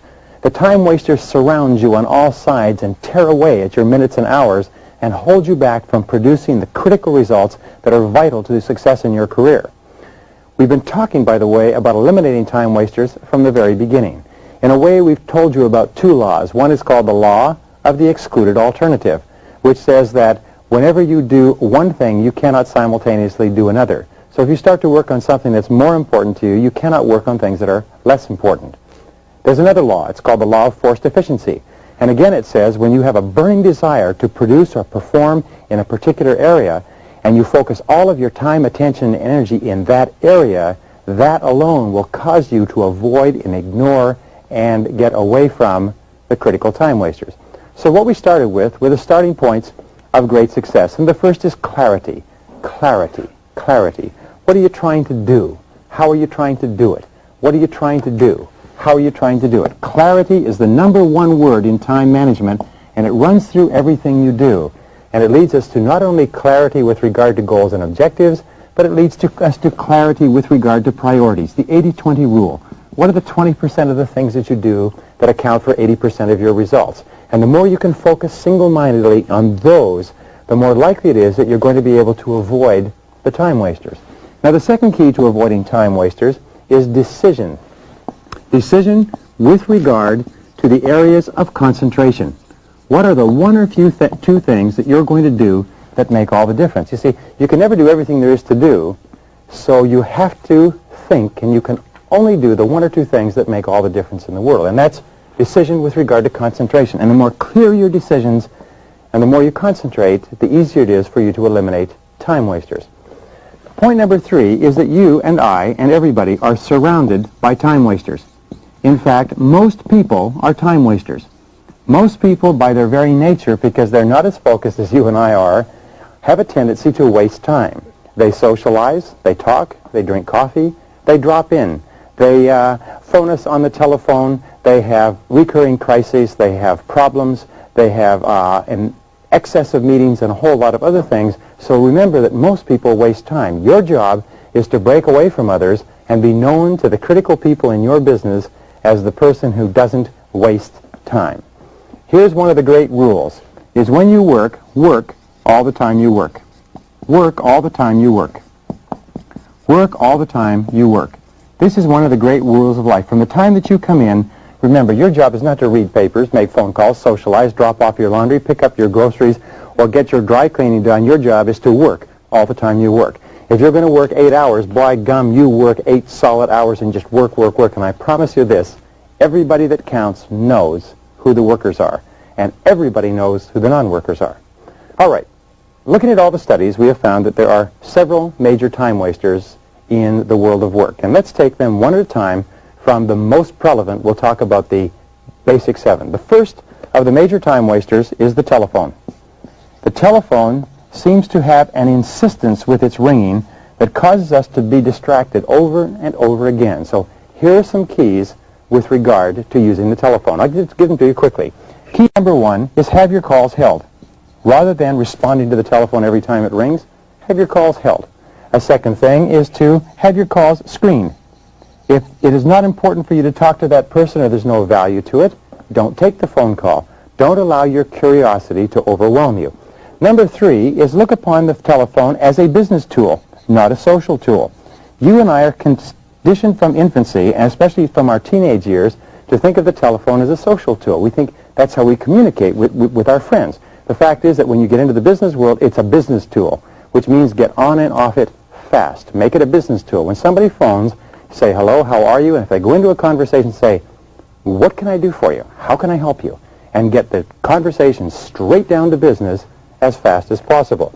Now, here's another thing. When you're phoning somebody else, always have an agenda. Take a couple of seconds to write out what you're going to talk to the person about. And when you call them up, say, I'd like to talk to you about 3 things. And tell them what the agenda is. And when you discuss the 3 things, keep notes. We say the power is on the side of the person with the best notes. So keep notes on the conversation, and when you're finished with them, say, I know you're busy, I'll let you go. When a person is really conversational, likes to talk a lot, say, well, I certainly have enjoyed talking to you, and I know you're busy, so I'll let you go. Nobody's going to say, no, I'm not busy. So therefore, get on and off quickly. And finally, number 5 is batch your calls. So once you have collected all of these calls, return all your calls at the same time. There are very few calls that are so important that you can't put them off till later. Now, the second key source of interruptions is visitors. We'll put the number 4 up here. Number 5 is visitors. Drop-in visitors, people who visit you either inside or outside the company without warning, and there are ways to take care of the visitors. Number 1 way to take care of the visitors, when somebody drops in and says, have you got a minute? What you say is no. And what you do, say is very simply this, is say, no, I'm really busy right now. Could I talk to you a little bit later? Just be really polite, but pull the plug on a drop-in visitor as quickly as you possibly can. When somebody comes into your office, here's a quick key. Stand up. If you stand up, it's very hard for another person to sit down. It's almost impossible, in fact. So you stand up and you say, I'm really under the gun right now. I'm trying to finish a couple of things, and could I talk to you a little bit later? What will happen is the person will stand up for a couple of minutes. They'll be a little bit uncomfortable, and then they'll leave. Now, a second thing that people do is that they put a do not disturb sign on their office handle. They get one from a hotel the next time they're in a hotel, and they put it on the outside so they can get themselves an hour or 2 hours of quiet time during the day. A third thing that you can do is when a visitor comes in is walk the visitor to the door. Say, well, one more thing before you go. And get up and take the visitor and walk them to the door.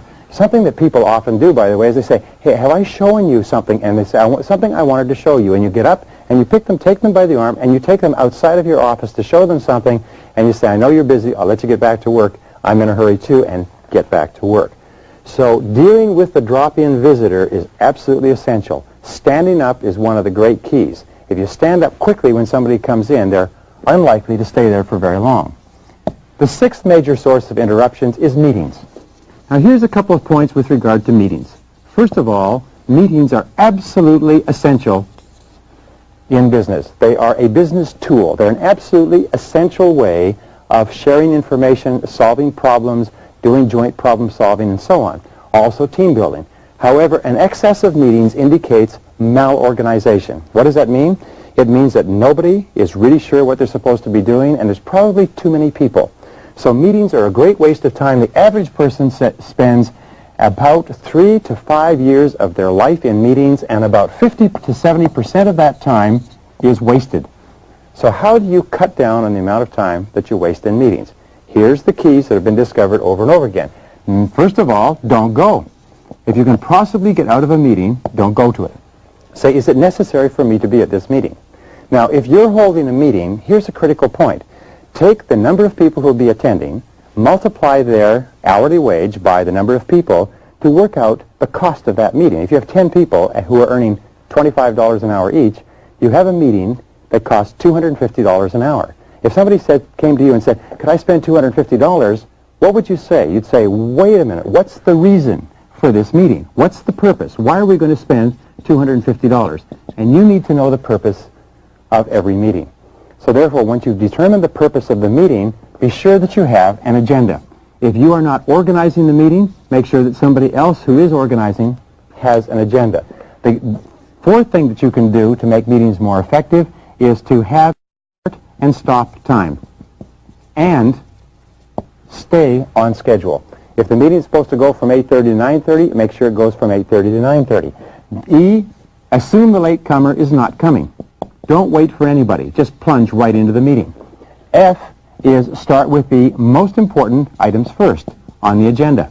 Start with the most important items and deal with them first, so that if the meeting runs out of time, you've at least covered the major things. G is leave as soon as possible. Ask if your item can be discussed, or the thing that's of relevance to you can be discussed, and then when it's over, leave as quickly as possible. And finally, the last is, if you're going to have a meeting, distribute minutes after the meeting so that everybody knows what happens. Distribute minutes, and especially get closure on every item before you go on to additional items. Then distribute minutes so that everybody knows what was decided. These are the keys to making meetings effective. The seventh major time waster in the world of work is firefighting. Now, why does firefighting arise? Well, firefighting arises in one case naturally. You can't avoid it. Unexpected crises occur. However, the best way to deal with a crisis is to anticipate it.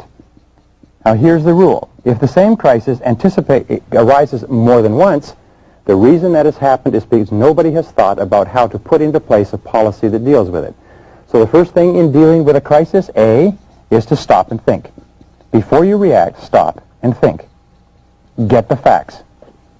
Get the facts. Ask questions. What exactly happened? When did it happen? Where did it happen? How did it happen? Get the real facts, not the assumed facts or the apparent facts or the obvious facts, but get the real facts. Get the facts, and the more slowly you go toward thinking through the crisis, the more likely it is that your response to it will be effective. C is delegate wherever possible. If you can delegate resolving the crisis to someone else, by all means do so. Big mistake.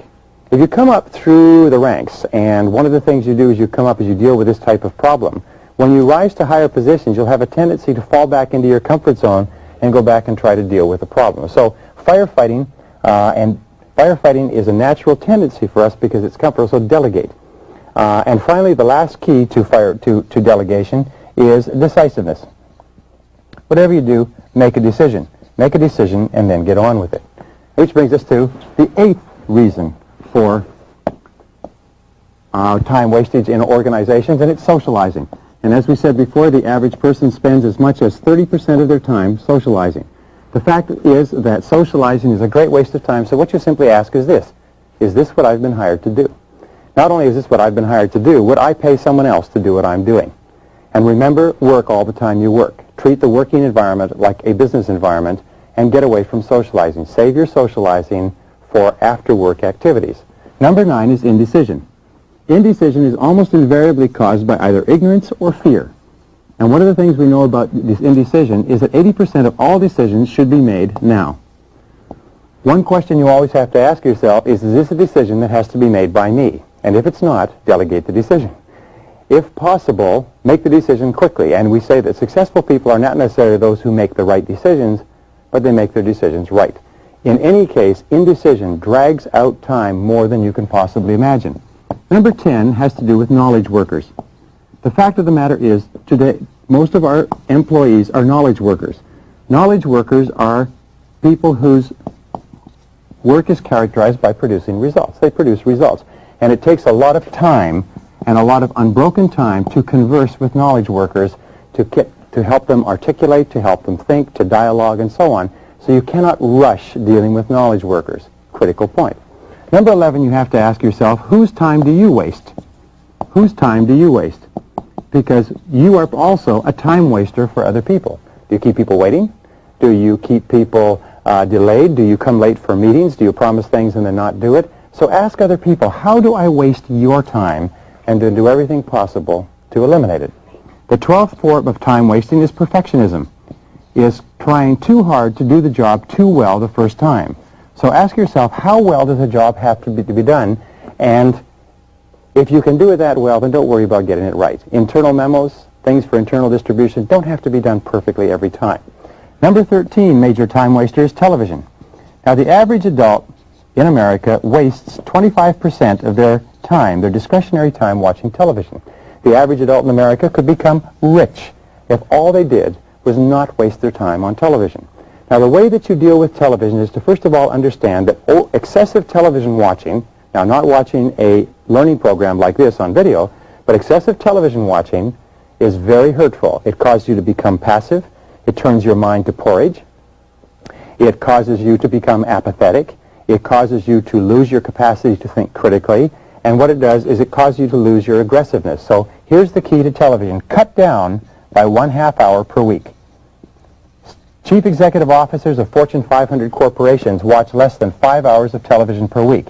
And there's a direct correlation between the number of hours of television you watch and how far down you go on the wage scale. The people who watch the least amount of television and spend the most amount of time reading, learning, communicating, growing, working at their work are the ones who are the most successful. And finally, number 14 is non-goal-oriented activity. The key to eliminating the time wasters and the interrupters is very simple, is do not do anything that does not move you toward the accomplishment of goals that are important to you. Every single time an activity comes up, you have to ask yourself, is this moving me in the direction that I want to go? Is this helping me achieve a goal that's important to me? And if it's not, just say no.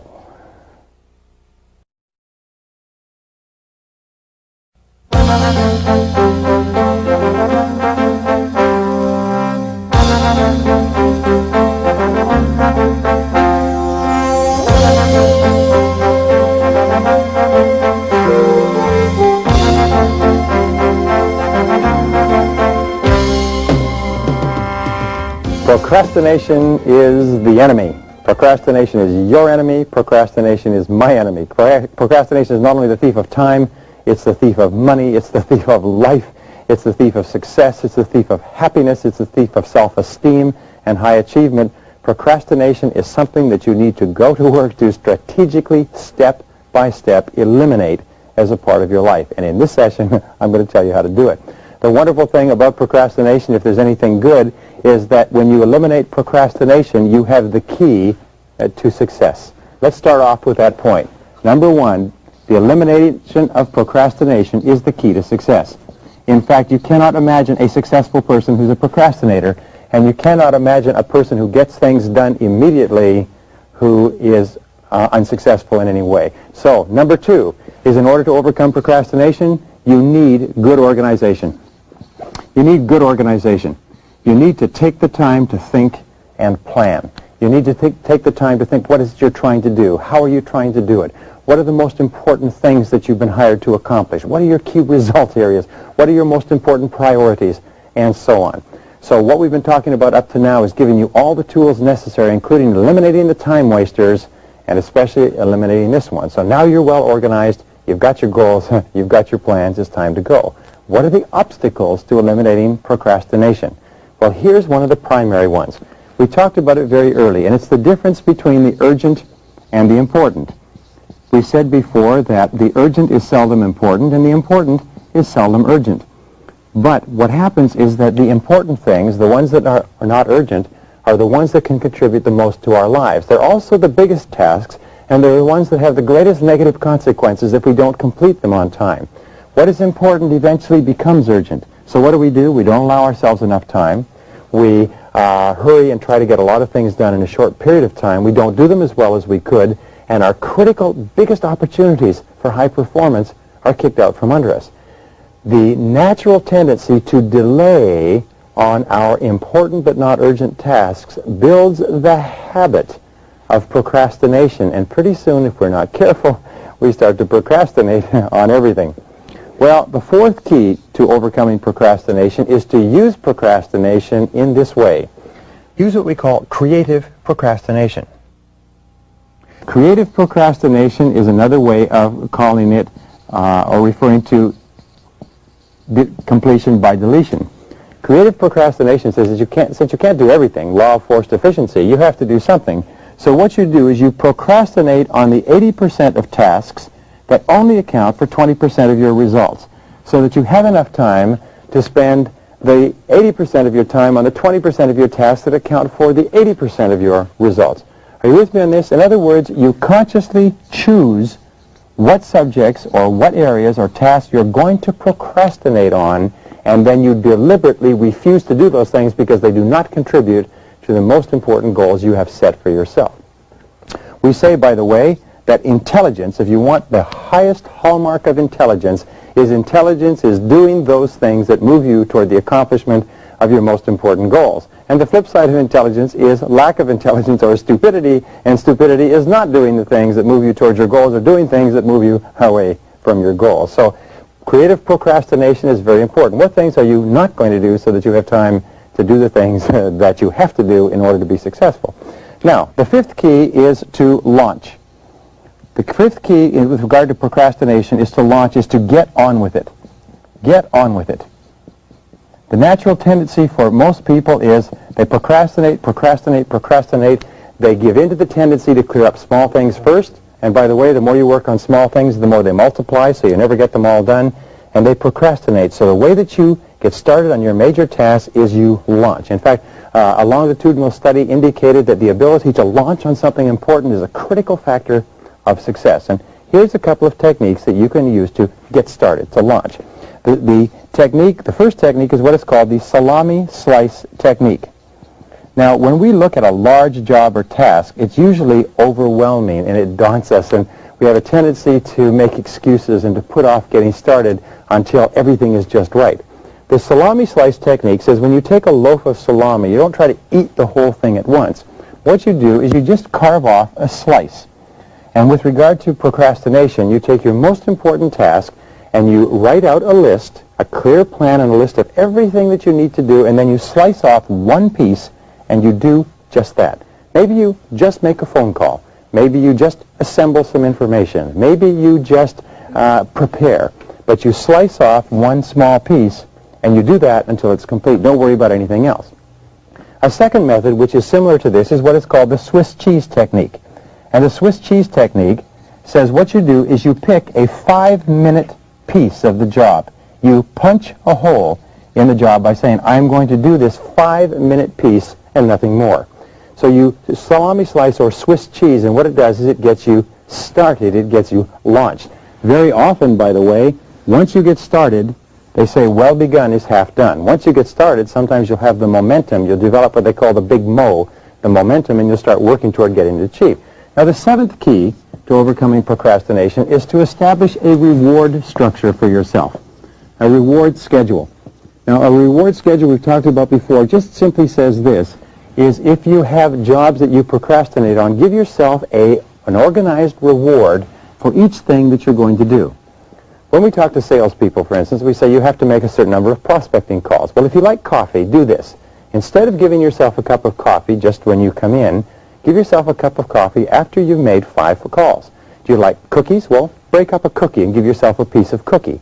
Train yourself the way you would train a dog, if you like, with rewards, and then be very strict with yourself.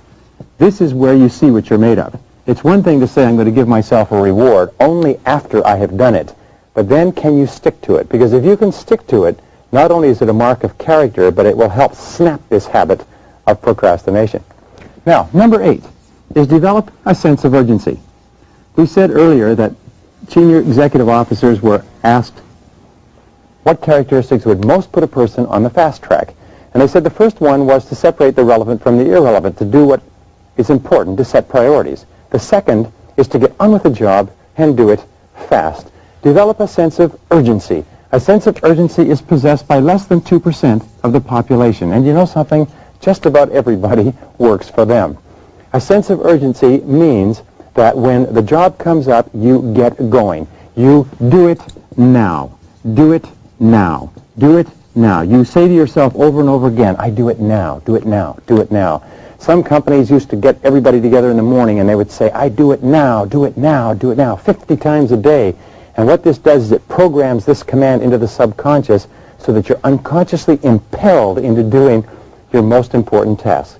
A sense of urgency is one of the rarest of all qualities, but because today the biggest problem that we have is what is called time poverty.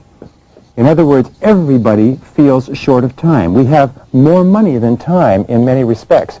So when a person does things for us fast, get back to us fast, calls us fast, helps us fast, we consider that person to be more capable, more competent, more reliable, more dependable, smarter, more better performer, and everything. So therefore, when your boss asks you, when your customers ask you, when important people to you ask you for things, do it quickly. And this brings us to number 9.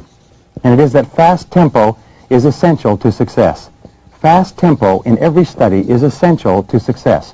What does that mean? It means that successful people work quickly. They work at a higher, faster tempo. In the same period of time, imagine someone driving at 25 miles an hour and someone driving at 75 miles an hour, and they both drive for an hour. Well, at the end of the hour, the person driving at the higher speed will have covered a lot more ground. The person who works with fast tempo gets a lot more done in the same period of time. But here's another point, is when you have fast tempo, you have more energy. The harder you work, the faster you work, the more energy you have. The higher your self-esteem, the better you feel. The slower you work, the more tired you get. The more depressed, the less energy you have. So fast tempo and a sense of urgency go hand in hand with great achievement. Number 10, once you get started towards your job, don't stop. Once you get launched, don't stop. Discipline yourself, and here's where the key comes in. Discipline yourself to stay at it. Keep your head down. Keep saying, back to work, back to work, back to work. Get yourself in the physiology, the body language of high performance. But once you get started, don't stop. Just keep on going, keep on going. And here's another technique that you can use to overcome procrastination, and that is to start your job on the outside.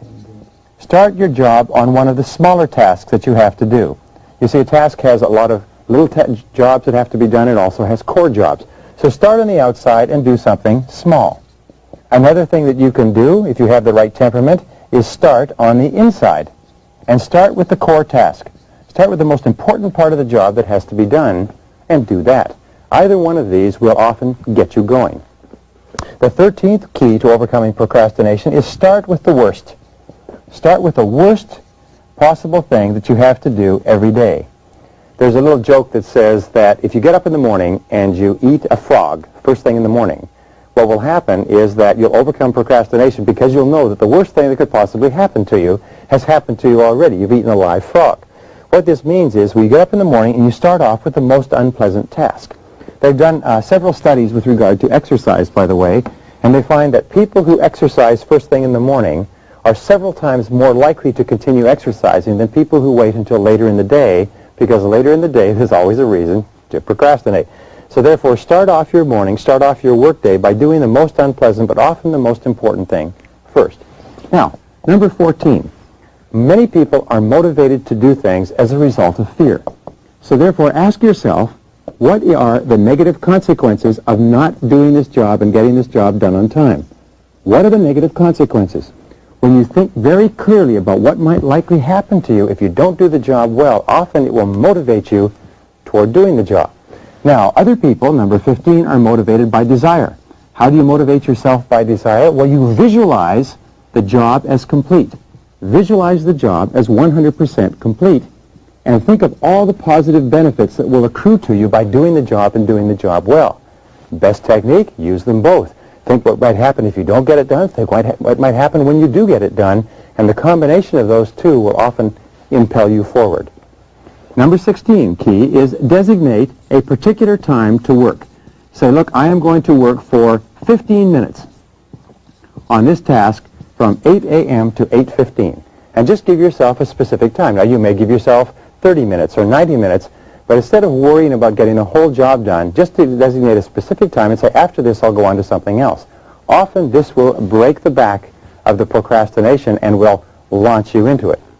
Number 17 key to overcoming procrastination is to pick one area where procrastination is hurting you. Now, this is important. One of the major reasons why people fail in developing new habits is when they start with a habit, they're usually highly motivated, but then the hard work begins and their motivation drops and they quit. What you need to do is, instead of trying to start a whole lot of things, do just one thing. Pick one area where procrastination is hurting you. It's holding back your career, and make the decision that you're going to defeat procrastination in that area.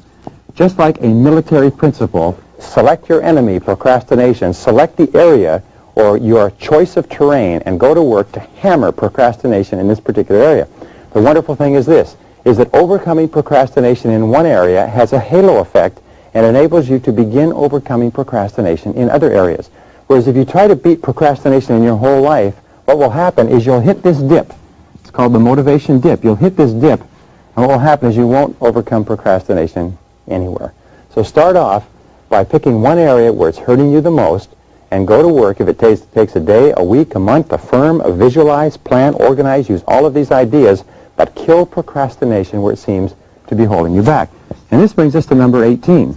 A good plan, very carefully worked out in detail and in writing, is one of the most powerful tools of all to defeat procrastination.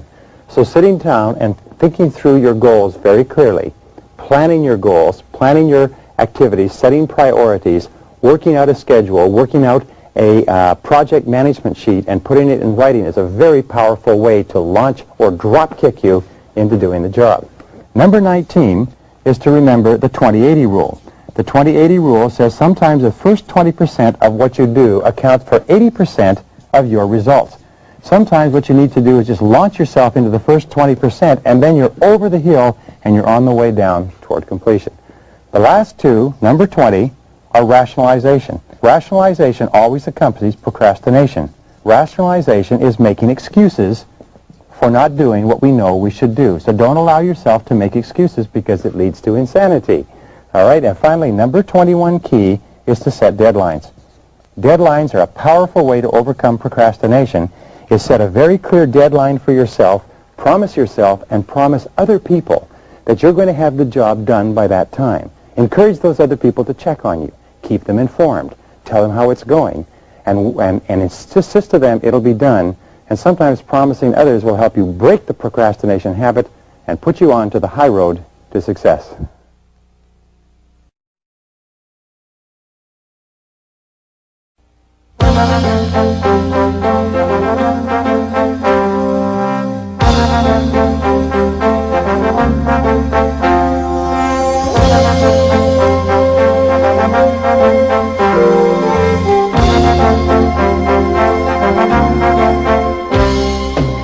One of your main jobs in life is to make a significant contribution to your company and to become extremely successful in your career.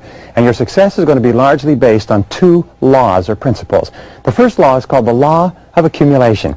And it says that every extraordinary achievement in human life is the result of thousands of ordinary efforts that nobody ever sees or appreciates. And the second law, which is a sub-law of this, is called the law of incremental improvement. And it says that great successes in America, successful men and women, are those who become better incrementally, a little bit at a time, every hour, every day, every month, every year. Nobody makes big jumps from where they are to where they want to be. What they do is they go to work, and especially they go to work on themselves to get onto the fast track and to stay on the fast track. And in this session, I'm going to give you a series of ideas, the best I've ever learned, on how you can dramatically accelerate the speed at which you grow to the top of your field. Now let's start off with the first of all.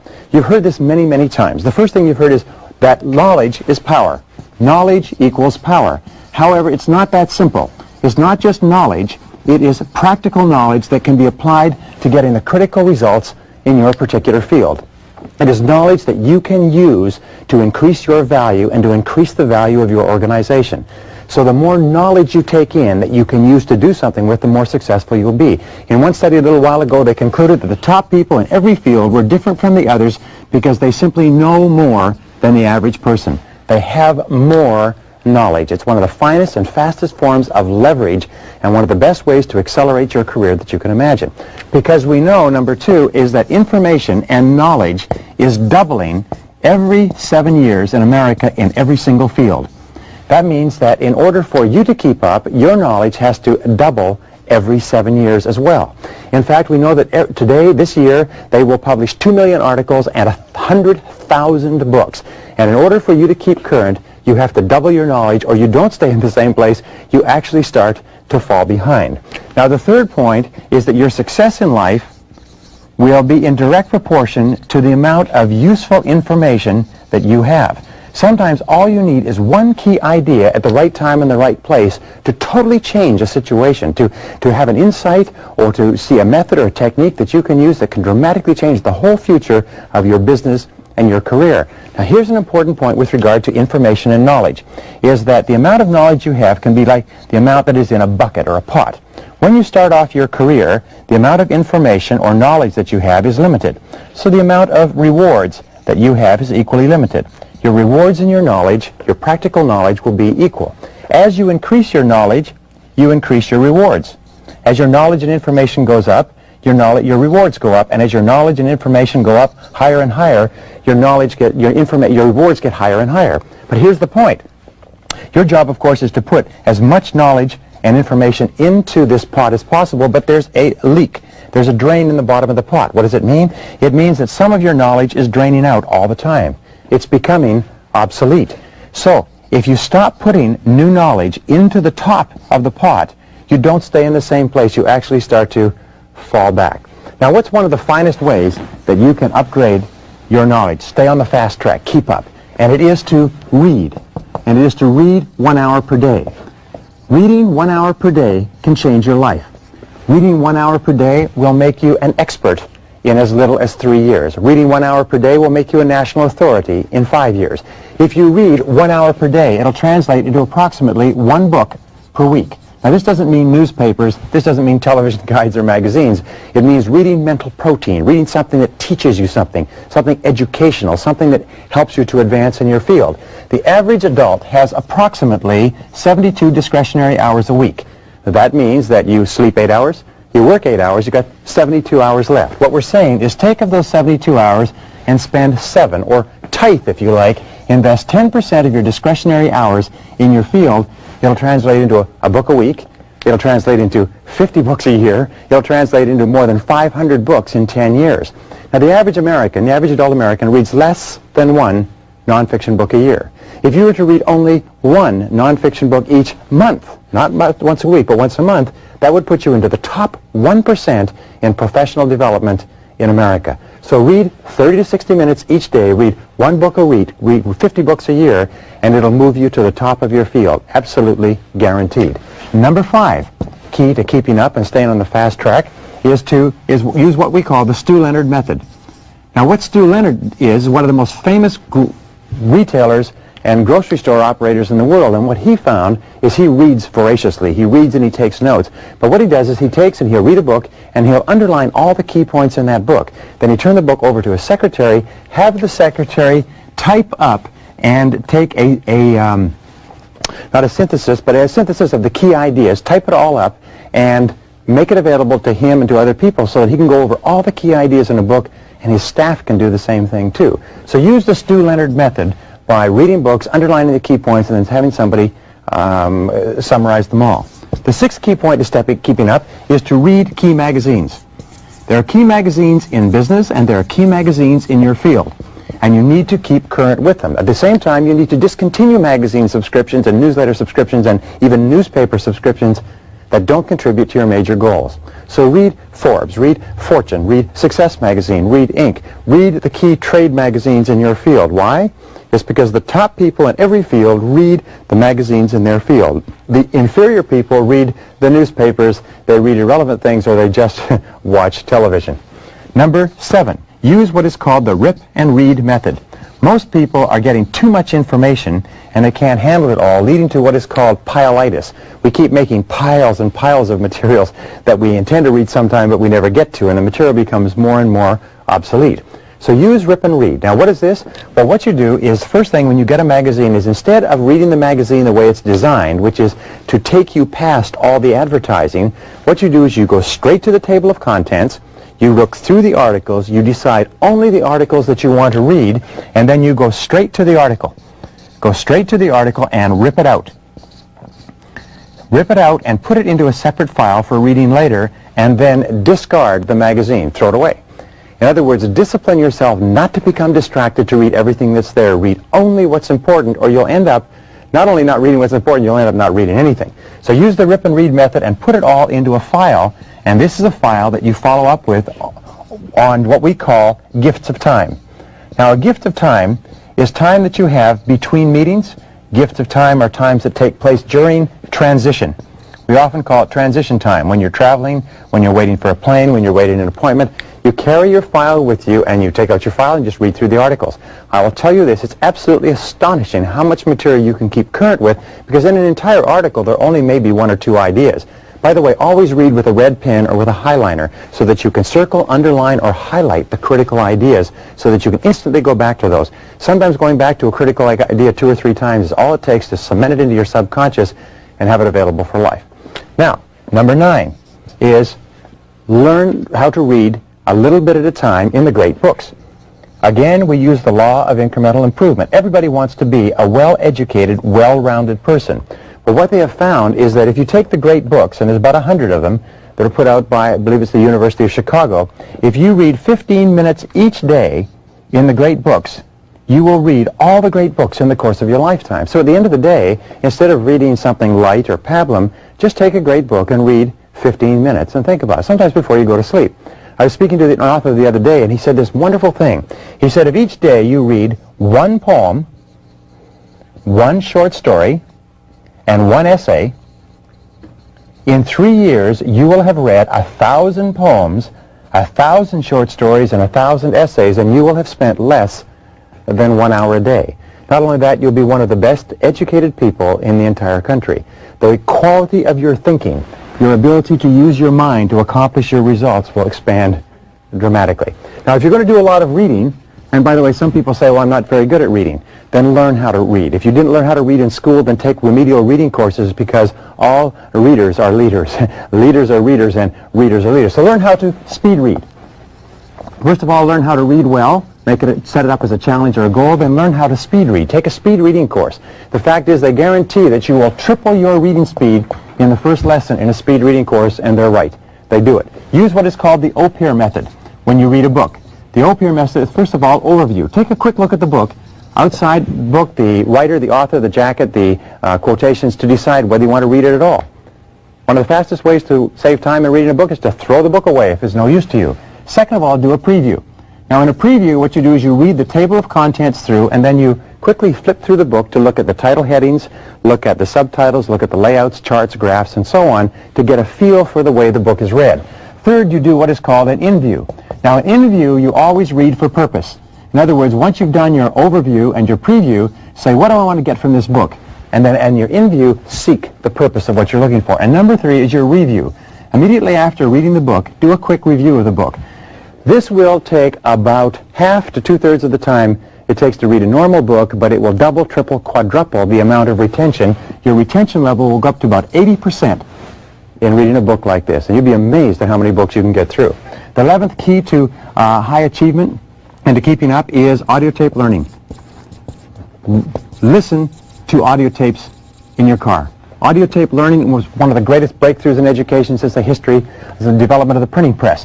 The average person drives 12,000 to 25,000 miles each year. That works out to 500 to 1,000 hours that you spend behind the wheel of your car each year. Do you know what that means? It means 12 and a half to 25 40-hour weeks, or 3 to 6 months of 40-hour weeks, or 1 to 2 university semesters. You can become one of the best educated people in America simply by listening to audio cassettes as you drive around. Audio cassette learning has changed the lives of more people than you can imagine. And remember, you're in a big competition. If you're not listening to audio cassettes, your competitor is listening to audio cassettes and is getting the edge on you. Number 12, read book condensations. There are companies that condense books in written form and in tape form so that you can get the entire essence of a book that would take you 4 or 5 hours to read in 40 or 45 minutes. So subscribe to those. I subscribe to all of them, by the way. The 13th thing that you can do to keep up with your field is go to seminars. What is a seminar? Well, a seminar is not only a learning experience, it is compressed time. For every 1 hour that you spend in a seminar, it takes the seminar presenter 100 hours of study and preparation to learn and refine and distill that material and make it available for you.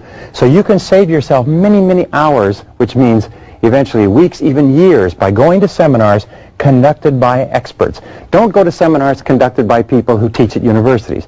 Don't read books written by people who are teachers. Read books, go to seminars, learn from people who have practical, successful experience in the field, and sometimes you'll get more information in a day or two at a seminar for a couple of $100s than you could get spending hundreds of hours and thousands of dollars doing it yourself. Be an absolute seminar fanatic. Number 14, use networking. Networking is a powerful way to keep up.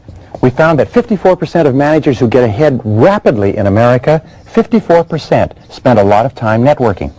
They get together with people in their field. They get together with people outside their field. They're always getting good information, good advice, good insights. They're always current with what's going on.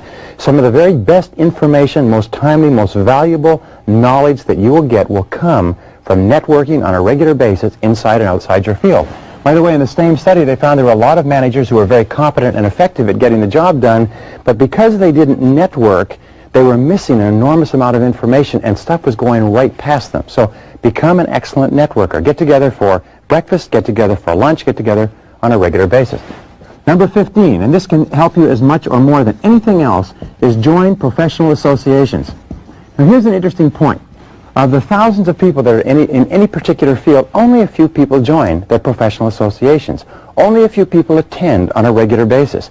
The rest of them don't, but I'll tell you this, it's almost always the best people who are members and who are active in professional associations. So here's the key. First of all, go and listen to all the speakers. Attend all the meetings. Remember, they are under the gun and they have an onus to try to bring you the very best and most valuable speakers with the very best and most valuable information. Sit there and take notes copiously. Never sit there passively in a talk. Nobody's brain is good enough to absorb it. So sit down and take notes all the time. But second of all, go to all the workshops that they hold, because sometimes they'll have some of the best educational workshops you can imagine. In my associations, I've found that joining the associations and attending all the meetings can save you 5 solid years of hard work in your career. And third of all is attend all the annual meetings. Remember, the annual meetings are designed to be as valuable as they possibly can for the members of the association. So attend them all. It's amazing how much you can learn. Network, get around with other people. And finally, the last one is m'boire. This is considered one of the best ways to get timely and relevant information. What does it mean? It means get out and get among them. Move around with other people. Ask them questions. See what they're doing. Ask what they're doing. 75% of effective executive, effective managers, effective people are always moving around with other people. Keep up with your field. Stay on top. Commit yourself to staying on the fast track.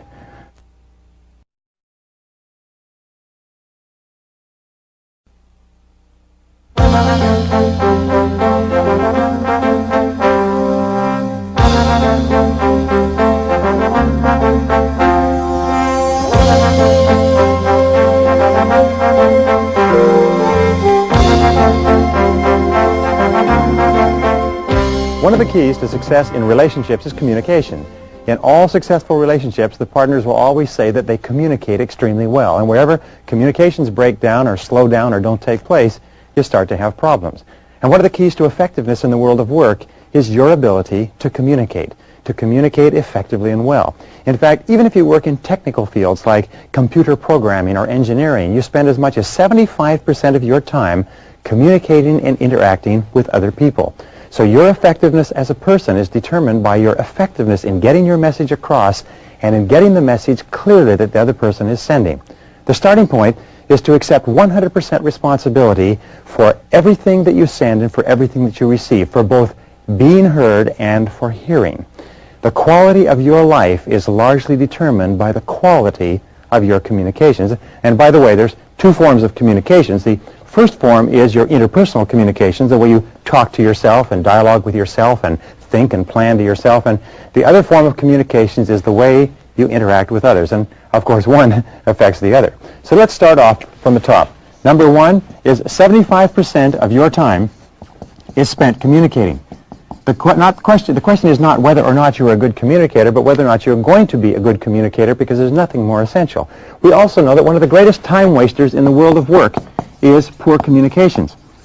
We communicate poorly in several areas. We delegate poorly. We have aimless meetings that go round and round in circles. We have aimless talks about trying to solve problems and nobody knows what the problem is. We have incorrect delegation. We have poor priority setting. We have misunderstandings that take place and nobody says anything. One person hears one thing, but what the other person said was something totally different. In fact, if your communications were excellent, you would be an outstanding time manager. So number three, according to the studies of CEOs, 84% of your success in the world of work is going to be determined by how effectively you communicate with other people. Now, there are three ways that you communicate in the world of work, the three key tools of the executives, and this may change your entire orientation toward communication. Number one is one-on-one conversations. How you get along one-on-one is a critical determinant of everything that happens to you. Why? It's because almost all of your success is determined by what others say and do and think about you, and how you interact with them is critical. The second is your ability to communicate in meetings or in presentations in front of several other people. Many careers are made and lost because of an individual's ability or inability to communicate effectively in a meeting. People who sit in meetings and don't say anything are shooting themselves in the foot. And the third type of communications is in written form, is being able to write out in written form clearly what you're trying to say. Your ability to communicate effectively in all three of these are absolutely critical to your success in getting your point across to others. Now, the fourth key to communications is like what we call the key to success in picking real estate. We say in real estate it's location, location, location. In communications it is clarity, clarity, clarity. Remember, we've said clarity with regard to goals, clarity with regard to objectives, clarity with regard to priorities. And in communications, every communication breakdown takes place because of a lack of clarity. And here are the keys to clarity. First of all, time. Take time to fully understand and to be understood. Second of all, attention. Pay very close attention to the content and the syntax of the message. Attention will enable you to see and hear things that other people will miss. And the third is patience. Be sure that you have the patience to listen thoroughly and never assume that you know what the person is going to say. The fifth key is delegation. Or the fifth key problem, let's put it this way, is delegation. Poor delegation is a major single challenge in the world of work. It's so important that we'll talk about it in a few minutes. But when we delegate poorly, we assign the wrong job or we assign it at the wrong time to the wrong person with the wrong priorities and the wrong outcomes, and the job has to be done over again, is a major single cause of lost time and lost money in businesses. So your ability to delegate is a critical communications tool. Number 6 is lack of focus. A lack of focus, which comes back to our problem with clarity, means fuzziness with regard to communications. Fuzziness with regard to what we want done, when we want it done, how we want it done, what our goals and objectives are, and so on. That's how we keep coming back to the question, what am I trying to do? How am I trying to do it? Am I using this the best way? Is this the best way to do it? So what are the areas of your work life and your home life where fuzziness exists? And wherever there is fuzzy communication, there will be fuzzy results. A seventh reason for poor communications is no priorities. We've talked extensively about the importance of priorities, which means basically to determine what is more important and what is less important, to determine what has to be done first, what has to be done second, to determine the 80-20 rule. What are the 20% of things that we do that account for 80% of results? In fact, the number one key to your success is your ability to communicate priorities and to work on priorities, which means to find out what the priorities are and especially to convey the priorities to others. Whenever I work with my staff, whenever I give them a job to do, I always attach to it a priority rating. This has to be done immediately. This has to be done this week. This has to be done when you catch up or when you get a hit, and so on. Now here's the key to delegation. Coming back to this. Delegation is critically important because delegation enables you to expand your output from what you can do to what you can control. Let me repeat that. Delegation enables you to expand or multiply the value of yourself from what you can do personally to what you can control. Poor delegation, on the other hand, not learning how to do it, is a major reason for time loss. So here's the keys to delegation. First of all, think. The Thomas J. Watson reminder, think. What exactly is the job? Think through the job first. B is to match the person with the job. Ask yourself, think carefully, take the time, who would be the best person to do this job? So match the person with the job properly. Matching the wrong person with the job is a major time waster because of the problems and difficulties. Now C is to discuss the job and to describe the ideal result with the chosen person. In other words, if this job is done right, perfectly, what will it look like? Explain clearly what it is you want. D is to have the person feed it back to you. So the person can feed it back and say, this is what you are asking me to do. Feedback takes a little bit of time, but saves, as they say, a stitch in time saves 9. E is explain to the person what authority and what resources they will have available. What will they have to do the job? D is set a deadline on the job. When does the job exactly have to be done? A job without a deadline is simply a meaningless discussion. And C, D, E, F, G, is the last one, is set a time for review so that you are clear when you're going to review and inspect what you expect. Inspect what you expect. What we have found is if you do not inspect a job and arrange to expect a job on a regular basis, it simply doesn't get done. At least it doesn't get done the way you want it to get done. Now, number 9, regards to communication with your own boss. What do you need to communicate? Well, first of all, you need to know with tremendous clarity exactly what your job is. Do you know what the number one reason for stress in the world of work is? It's not knowing what's expected. It's working hard but not knowing exactly what's expected. So with your boss, be absolutely clear with regard to the tasks and absolutely clear with regard to the priorities. Which comes first? Which comes second? Ask your boss, why am I on the payroll? What have I been hired to accomplish?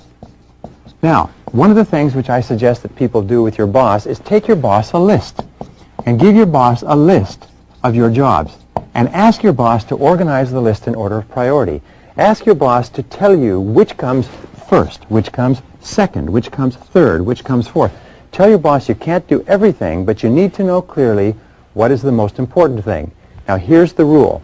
Your boss's top priority must be your top priority.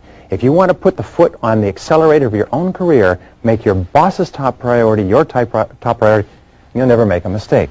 Number 10, decision-making, problem-solving and decision-making. Here's the key. Enormous amount of time is spent wasting time going around in circles trying to solve problems in any organization. So here are the keys to solving any problem, making any decision. First key is to define the problem clearly. What exactly is the problem? Define it clearly so that everybody involved understands and agrees that, yes, this is the problem. B, ask yourself, what are all the causes of this problem? How and why did this problem occur? You do this so that you can make sure you eliminate the causes so the problem doesn't repeat itself. C, ask yourself, what are all the possible solutions to this problem? D, you ask yourself, what is the best solution? And you ask everybody else until you agree step by step What are the solutions? What is the best solution? E, make a decision. Once you come to the determination on what the best decision is, best solution is, make a decision. E is to assign responsibility. Who is going to do it? And finally, the last key over and over again is to set a deadline. A job or a decision without a deadline somehow doesn't seem to get done. Number 11, once you have decided on the solutions, become solution-oriented. A solution-oriented person is a much more effective person in terms of time than a person who's not. So then talk about the solutions. Focus on the future. Focus on the future over the past. Talk about the solutions rather than the problems. Focus on the future over the past. Become intensely solution-oriented. When people come in and say, we have this problem, we have that problem, so on, you say, what is the solution? What do we do from here?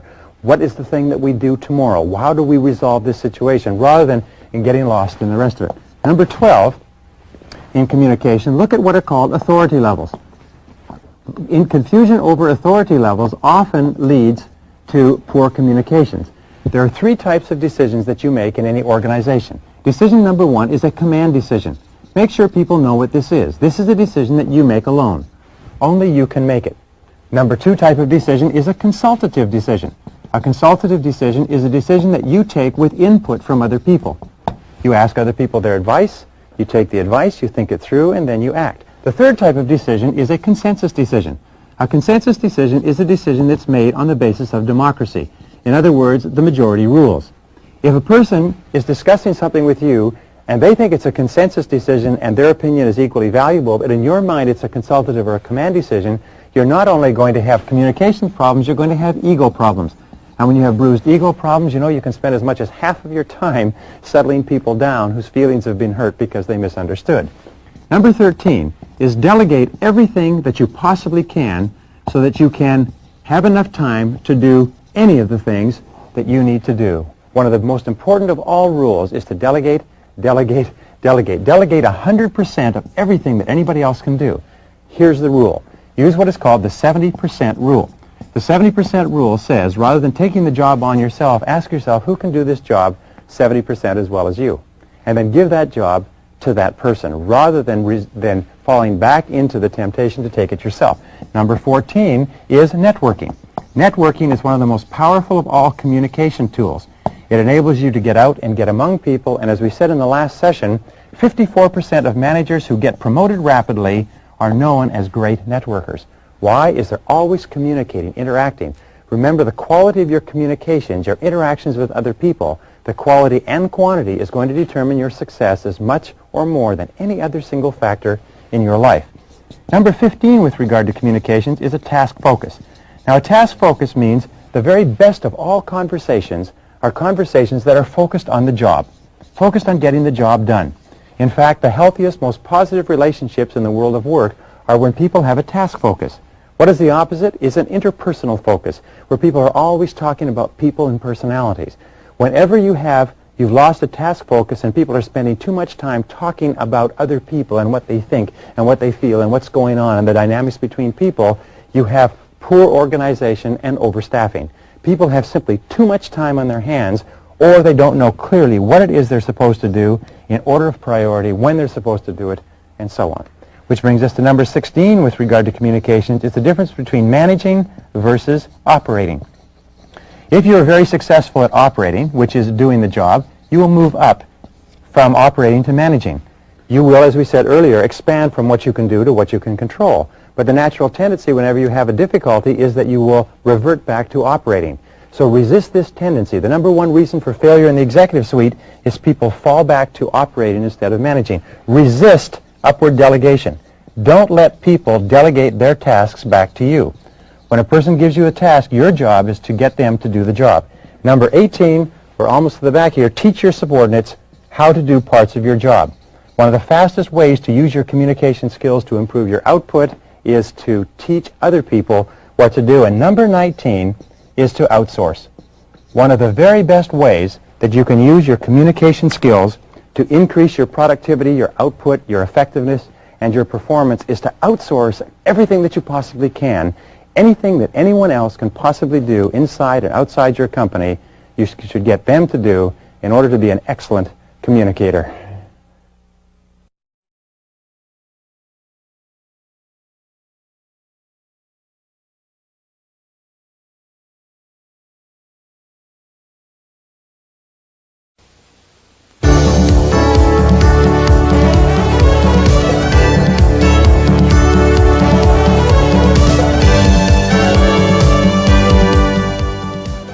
Balancing work and family is one of the most important of all considerations in the way you organize your time and your life. And we start off with this critical principle. Number one is that your happiness should be your chief aim in life. Not somebody else's happiness, but your happiness. Your happiness shouldn't be second, it should be first. Because here's the rule. If ever you make somebody else's happiness or something else more important than your happiness, you may get that, but you won't ever be happy. Abraham Lincoln once said, the very best way to help the poor is not to become one of them. The very kindest thing that you can do for other people is to be happy yourself. And this brings us to point number two. Point number two is fully 85% of your happiness comes from your relationships with other people. Fully 85% of your happiness comes from your relationships. Now what this also means is that fully 85% of all your problems also come from your relationships with other people. And one of the primary reasons why we have problems in our relationships, especially the most important ones, is because we don't spend enough time and we don't spend the right quality and quantity of time with them, which we'll deal with in this session. So here's the starting point. Here's a good question. It's, how would you spend your time if you learned today that you only had 6 months to live? How would you spend your time if you learned today that you only had 6 months to live? We asked this question earlier in this course, but the second part of this is, with whom? Who would you spend the time with, predominantly? What would you want to do with that person? Where would you want to go? How would you want to spend it? What would you want to get accomplished if you learned today that you only had 6 months to live? You see, the answer to this question will bring you face to face with what is really important to you. Sometimes in our sessions we say, imagine that it wasn't 6 months, but it was 6 weeks. Or that it wasn't 6 weeks, but suddenly you learned it was 6 days, and then 6 hours, and then 60 minutes. If you learned this very moment that you only had 60 minutes left in life, what would you do and how would you spend your time? Who would you want to talk to? Who did you think about when you thought about that question? Because that tells you a lot about what's really important to you. And this brings us to number 4, which is one of two of the most famous of Greek sayings. The first one is moderation in all things. Moderation in all things is what the ancient Greeks said, and as a wise old man said, yes, but except for a few glorious exceptions. Moderation in all things means that you need balance between your work and your family life in order to be happy and in order to be successful. How can you tell when you're out of balance? You always experience being out of balance with stress, with anxiety, with irritation, with sleepless nights, with sometimes psychosomatic illnesses. Whenever you're out of balance in your life, you begin to feel it, and it begins to manifest itself in your relationships with other people. So the starting point of getting your life into balance, number 5, is to begin with your values. We talked about this before, but ask again. What are your values, and what is really important to you? What's really important to you? What do you really care about? Because it's only when you absolutely know what's most important to you that you start to feel happy. And here's the rule. Either you run your life by determining what's important to you, organizing the sequence of events, or your life runs you. And many people today are frantic, and they're unhappy, and they're anxious, and they're tense for a very specific reason. And it's because their life is running them, because they have not put their hands onto the steering wheel of their own life, and they're not steering it. An important part of balance is for you to describe what is called the ideal end result, your ideal vision, or what we say, your ideal lifestyle. What is your ideal lifestyle? If you could live any kind of life that you wanted, what would it be? What would it include? What ingredients would make you the most happy? What ingredients would make you the most happy? Answering this question enables you to do what we call gap analysis. Gap analysis is where you look at your life today, and you look at your life as it would be if it were perfect. And you look at the differences between where you are and where you want to be, and you ask yourself, what changes would you have to make to begin to create your ideal life, especially with regard to the most important people in your life? And here's one of the most important points of balance. It's to set peace of mind as your highest goal. Peace of mind is in reality the highest human good. It's the aim of everything we do in life. It's the foundation of all psychology and philosophy and religion and everything else, But you need to set it as your highest goal and then refuse to compromise your peace of mind. And here's the most remarkable discovery. When you set peace of mind, your own personal inner happiness and contentment as your highest goal, you'll probably never make another mistake. You'll receive unerring guidance, always to do the right thing at the right time. And then if you refuse to ever compromise your peace of mind, you'll become a person of character and strength and inner integrity and personal confidence. So here's a question for you. A, what gives you your greatest peace of mind? Analyze it. Ask, identify. What gives you the most peace of mind? What makes you feel the very best? What situation? What people? What is going on in the present or what has happened in the past that makes you feel the best? And B, what detracts from your peace of mind? What kind of thoughts? What kind of people? What kind of situations make you the most anxious or the most uneasy or the most tense? And what can you do to start having more of A and less of B? Now, number 8 is remember this, that dissatisfaction and unhappiness always arise when your goals and activities on the one hand and your values on the other hand are not congruent. Goal congruency with your activities or with your values is absolutely essential. It means that you must be living your life and doing what is most important to you. And whenever you're not, you feel a lot of stress. So ask yourself this question. In what part of your life do you experience the most stress? In what part of your life do you feel tense or anxious or like you're running, or do you feel under pressure? Almost invariably it's because you're doing something that's inconsistent with your very highest and best good. Point number 9 in balance is this. Treat your time like money. Treat your time like money and always ask, how can you best spend it for maximum happiness? How can you spend your time in such a way that it gives you the greatest payoff, that it gives you the greatest amount of satisfaction in life? The 10th key to balance is very simple. It's to do more of one thing, you must do less of another. To do more of one thing, you must do less of another. So here's my question. What do you have to do more of, and what do you have to do less of in order to get your life back in balance? And when do you start? When do you start doing more of one thing and less of another, or less of one thing and more of another? Remember, as we said before, setting priorities in getting balance means setting posteriorities as well. Number 11. Remember that love is the most important thing in the world. Love is not just a happy, emotional thing that you get occasionally. Love is absolutely central to mental and emotional well-being. In fact, one psychologist once said, everything we do in life is either to get more love or to compensate for lack of love. So here are the keys to dealing with love. First of all, accept that love is not peripheral, love is central. Make your family central to your life, not peripheral. Put it in the middle of your life. Plan your whole life around your family. B, treat your spouse, who is the most important love relationship in your life, with special care, which means with kindness, with courtesy, with consideration. Treat your spouse as though he or she were the most important person in the world, because in most cases, he or she is. And number 11C is the universal maxim of Immanuel Kant, which is the question you ask in considering everything, which is, what kind of a family would my family be if everyone in it were just like me? Try to see your family through your own eyes.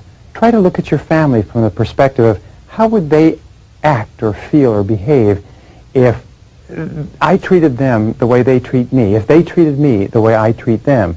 And if you always practice the golden rule with your family, you'll be amazed at how much more sensitive you are to the things you can do or not do that make a difference. Now, number 12, here's the key to balance. I travel 120 to 150 days a year, and people ask me this all the time, and here it is. The key to balance? Do just 2 things. Especially when your children are growing up, do just 2 things. And the 2 things are work and family. It's as simple as that. You see, the major mistake that we make is when we're growing up, we take on an enormous number of things to do, but what happens when we get married and have children and responsibilities, we take on more and more and more, but we don't drop anything off. What you have to do is you have to put all of these other things aside. Now, in doing just two things, number 13 is work all the time you work. Work all the time you work. This is the key to balance. Work all the time you work. Now, here's what happens. Too many people spend too much of their time fooling around at work. What you have to do is you have to put more of yourself into your work. Because every minute that you spend fooling around at work, socializing and wasting time, which causes your work to accumulate, causes you to have to take it home in the evenings and on the weekends, is time that you're taking away from your family. So work all the time you work. When you go to work, work 100% full blast all the time. Don't let anybody waste your time or detract time from your work. Which brings us to number 14. The other part of balance is when you're with your family, be there 100% of the time. Don't be there physically with the rest of your body watching television, looking out the window, talking on the telephone, reading the newspapers, and so on. When you're with your family, practice focused attention and be there 100% of the time. Be right there, if you like, in their face. Do you know, it's an interesting statistic, but according to the American PTA Association, the average parent spends less than 30 minutes per week in one-on-one, face-to-face interaction with their child. You wonder why we have problems with some of our children? It's because parents don't spend time with them. Number 15 is cut back on all the things that cut into family time. Cut back on newspapers. Remember, when you read a newspaper, when one of your members of your family is there and wants to communicate with you, what you're saying is the newspaper is more important than you are. Cut back on television. Cut back on radio. Cut back on outside activities and aimless socializing, because everything that you do that is one of these things is time that you're taking away from the most important people in your life. Number 16, spend unbroken chunks of time with the most important people in your life. In order to learn to love someone, in order to get really close to someone, you've got to spend a lot of time with them. You can't do it sporadically. I often recommend that people take car trips where you can sit in the car with a person for an hour or 2 or 3 hours. It's amazing what you learn spending those unbroken chunks of time. Now, here's a rule. Spend 60 minutes every day with your spouse, not talking about work, not talking about money, but talking about family and life and the future. Now, here's the most important rule of all. It's the foundation rule of this whole session. It's the most important thing I've ever learned in balance. It's this. It's quantity of time at home, and it's quality of time at work. It's quantity of time at home, and it's the quality of time you spend at work. And here's the key. Don't mix them up. Most people make the mistake of mixing them up and try to spend quantities at work and quality at home, and it doesn't work. As a child psychologist said recently, I never met a child in trouble who said, I wish my parents had spent more quality time with me. Number 18, remember, you're always free to choose. You're always free to choose. You're always free to set priorities. You're always free to choose the order or the sequence of events. Is that you always choose what's most important to you. So the most important thing of all is in balancing home and family, balancing the most important people in your life with your work. Always put them first. Always put them on the top. And remember, the whole purpose of time management is this. The purpose of time management is to enable you to get more things done on the outside so that you have more time to spend with the most important people in your life.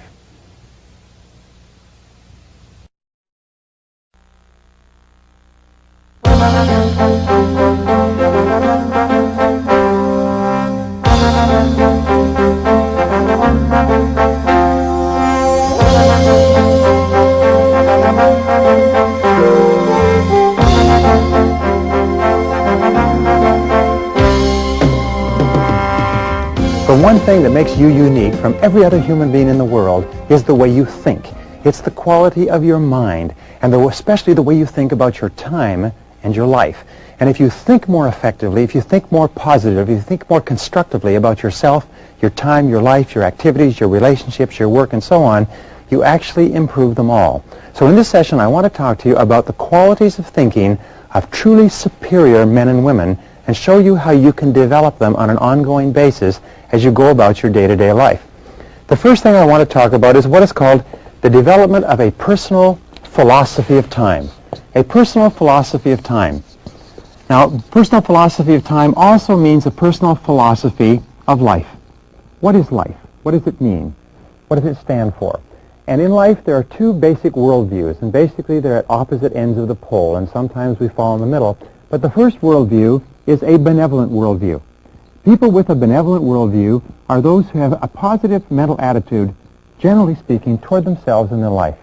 They believe in their own potential. They believe in love and life and beauty. They believe in growing to the realization of their full capabilities. They believe that life is pretty good and that they can have a major impact. They can make a contribution and do something substantial with their lives. People with a benevolent worldview are the movers and shakers and the builders of all of time. Now, the other type of people are those who have a malevolent worldview. These are people who have a negative mental attitude, if you like, and they have, first of all, a negative mental attitude toward themselves. They have a negative mental attitude toward other people, toward the world. They see injustice and oppression. They see unhappiness and misery. They see unfairness and people having a hard life. They have a tendency to be angry and to have low self-esteem, but always a malevolent worldview requires someone or something else to blame, someone or something to criticize, something to be down on. That's why you find that people with a malevolent worldview are always in contra-opposition, or if you like, in conflict with people with a benevolent worldview. In order for you to achieve your potential, remember the most important people, the most productive people, the most creative people are always those who have a benevolent, positive, constructive worldview, and that's your goal. Now, the second part of a philosophy of time management is to take the long view. This is so important, but Dr. Edward Banfield of Harvard University studied success for years and years in this context. He said, what are the characteristics of people that cause them to move up socioeconomically in the course of their lifetime? What are the predictors of upward social evolution? And what he found out was that long-time perspective was the critical factor, that this is an attitude. And people with long-time perspective, as we mentioned briefly before, are those who take a look at where they are now and where they want to be in 20 years. And they make sure that everything that they're doing today is going to help them in the long term. They are willing to work hard today knowing that the payoff will come much, much later. And as you go up socioeconomically, you find that people's time perspective stretches out further and further. So develop the long view. Now, when we say developing the long view, we mean that people with the long view are willing to sacrifice in the short term for benefits in the long term. They're willing to study and prepare and plan and work. They're willing to practice the law of accumulation, which says that every great achievement is an accumulation of hundreds and thousands of efforts that a person puts in that nobody ever sees, but a person is willing to do it, realizing that the payoff will be tremendous. Taking a time management course or program and learning these things is an investment of time with a payoff that can last for a long time. Now, the third key, which comes out of the long view, is the ability to delay gratification. Economists agree that the number one reason why people or even economies fail is because of the inability to delay gratification. They want to spend all of their time, all of their money now. They want to have fun and do what is fun and easy rather than what is hard and necessary. W. Clement Stone said, if you cannot save money, then the seeds of greatness are not in you. If you cannot save money, then the seeds of greatness are not in you. If you cannot delay gratification and engage in short-term pain for long-term gain, then the seeds of greatness are not in you. One of the most valuable things that we can teach our children and teach our staff is to think in the long term. All of us, over the course of our lives, want to develop character, and character has been defined several ways. One definition I like is that character is the ability to follow through on a resolution after the enthusiasm with which the resolution was made has passed. So taking this course, by the way, you will make a lot of decisions and commitments and resolutions. The true measure of character is whether or not you have the capacity to follow through. Character, in effect, is self-discipline in action. Character is self-discipline in action. You can tell how much character you have by how willing you are to discipline yourself to make the sacrifices that are necessary in the short term to have a great life in the long term. Now, once you've done this, number 5 is to take the short view. A key part of time management is to take the short view, which means to measure out your time in minutes. We find the most productive people in our society, the most important, the most prominent, are those who are the most fastidious about their time management. They measure out their time in 10-minute chunks, like accountants and lawyers and doctors, whereas unsuccessful people measure out their times in half days and full days and weeks. So take the short view. Be fastidious about your time. Following that is know where your time goes. Know where your time goes. Take the time to think. Know where your time goes so that you can ask yourself if this is how you want to spend your time. Analyze it. Keep a list of how you spend your time. Look and ask yourself all the time, is this consistent with what I want to do and what I want to accomplish? And number 7 is learn how to say no.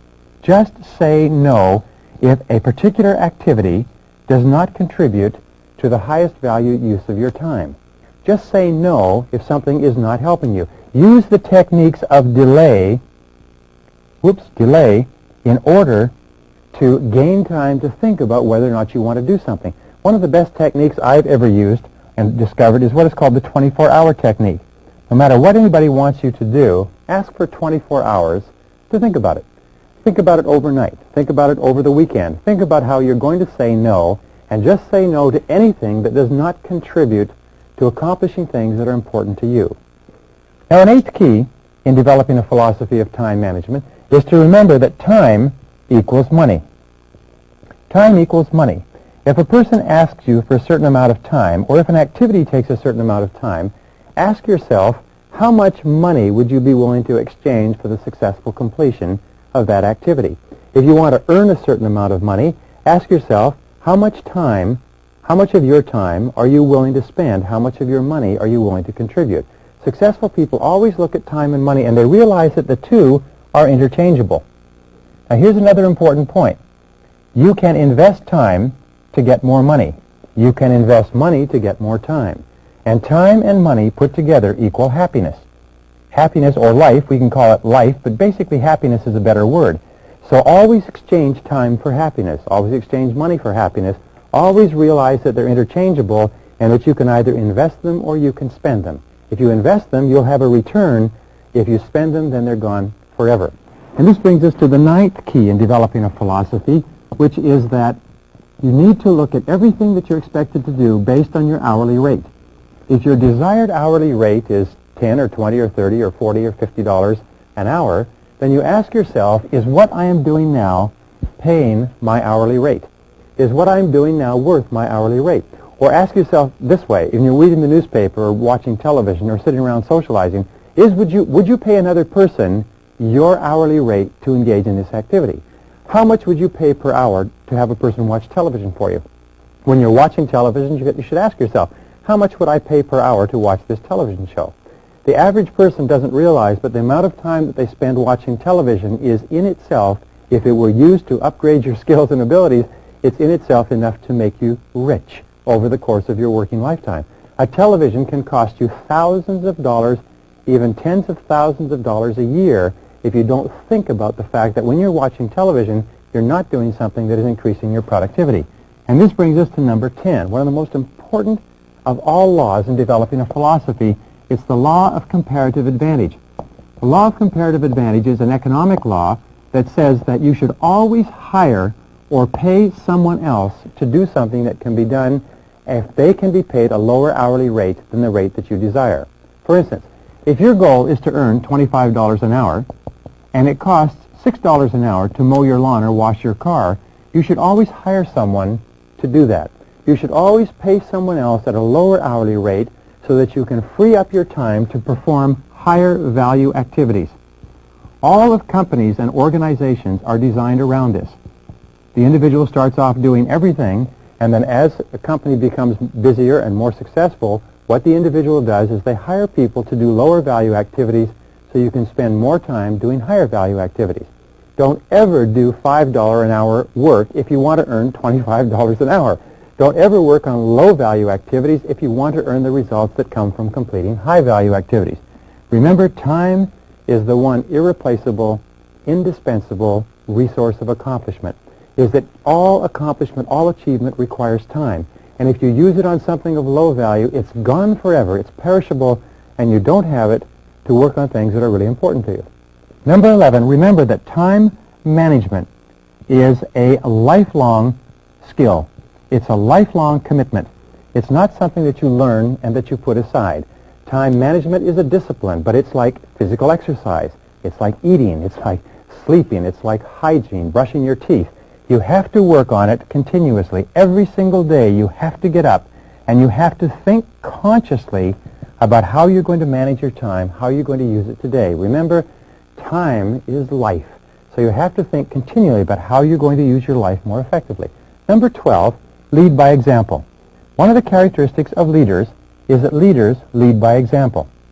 Leaders have a tendency to look upon themselves and be aware of the impact that their activities and what they're doing is having on others. Leaders are aware that they are role models.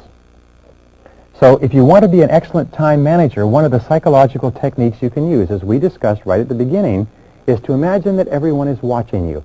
Imagine that you are setting the standard and that everybody's going to manage their time the way you manage yours. Ask yourself this question. What kind of a company would my company be if everybody in it managed their time just like me?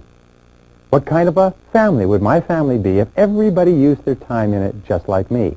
And always be asking yourself, as an example, would your world be a better or superior world if everybody did just what you did? The superior person thinks about this all the time. The inferior person puts this aside and refuses to deal with it. Now, the 13th key in developing a philosophy of time management is the importance of balance. The importance of balance, which means the importance of moderation. The Greeks said that moderation in all things is the key to a happy life. Moderation. Now, sometimes people say, well, I don't have time for my family. I don't have time to exercise. I don't have time for this and time for that. Whenever you find yourself getting out of sync with regard to balance, and especially when you feel that you don't have the time, is when you most need to stop and think. So here's the question to ask. What would I do if I only had 6 months to live? If you find yourself working too hard or not spending time in your relationships, not spending time with the people you care about and who care about you, then ask yourself, what would I do if I only had 6 months to live? And if what you would do is you'd spend more time with the important people in your life, the time to start spending that time is now. So what would you do if you had 6 months to live? You know, it's an old joke that doctors say is that they never met a businessman on his deathbed who said, boy, I wish I'd spent more time at the office. The fact of the matter is that balance and moderation in all things increases your productivity, increases your efficiency, and remember, the only reason you're working is so that you can enjoy the great things of life, which are your people, your relationships, the things that make you happy, and so on. Number 14, which brings us to that, is that relaxing, letting go, vacations are a wonderful use of time. Is that you need to recuperate. You need to recharge your batteries. So one of the smartest things to do at the beginning of the year is plan all of your vacations in advance. Send them the money. Book the travel facilities and the hotel facilities. Book your vacations in advance and schedule your work around your vacations. Take 3-day weekends whenever possible. Take a week or 2 weeks off in the summer and the winter time, but learn to relax. Also, learn to exercise. Exercising is a valuable use of your time. The more you exercise, the healthier you are, the more energy you have, the more creative you are, and the more capable you are of doing better work when you work. Number 15, make sure that your goals and your values are congruent. Make sure that you're doing the things every day that you love to do. Make sure that you're doing things that you care about and that what you're doing every day makes you happy. Number 16, have regular health exams. Remember that your health is one of the most important parts of your life. Get regular dental checkups, get regular physical checkups. Number 17, eat lightly. Eat light lunches, eat light dinners. You'll have more energy, you'll be less drowsy, and you'll be more productive. Number 18, make a decision to live to be 80. This is perhaps the most important single part of a philosophy of time management, is that you make the decision that you're going to live to be 80 years old and that you organize all of the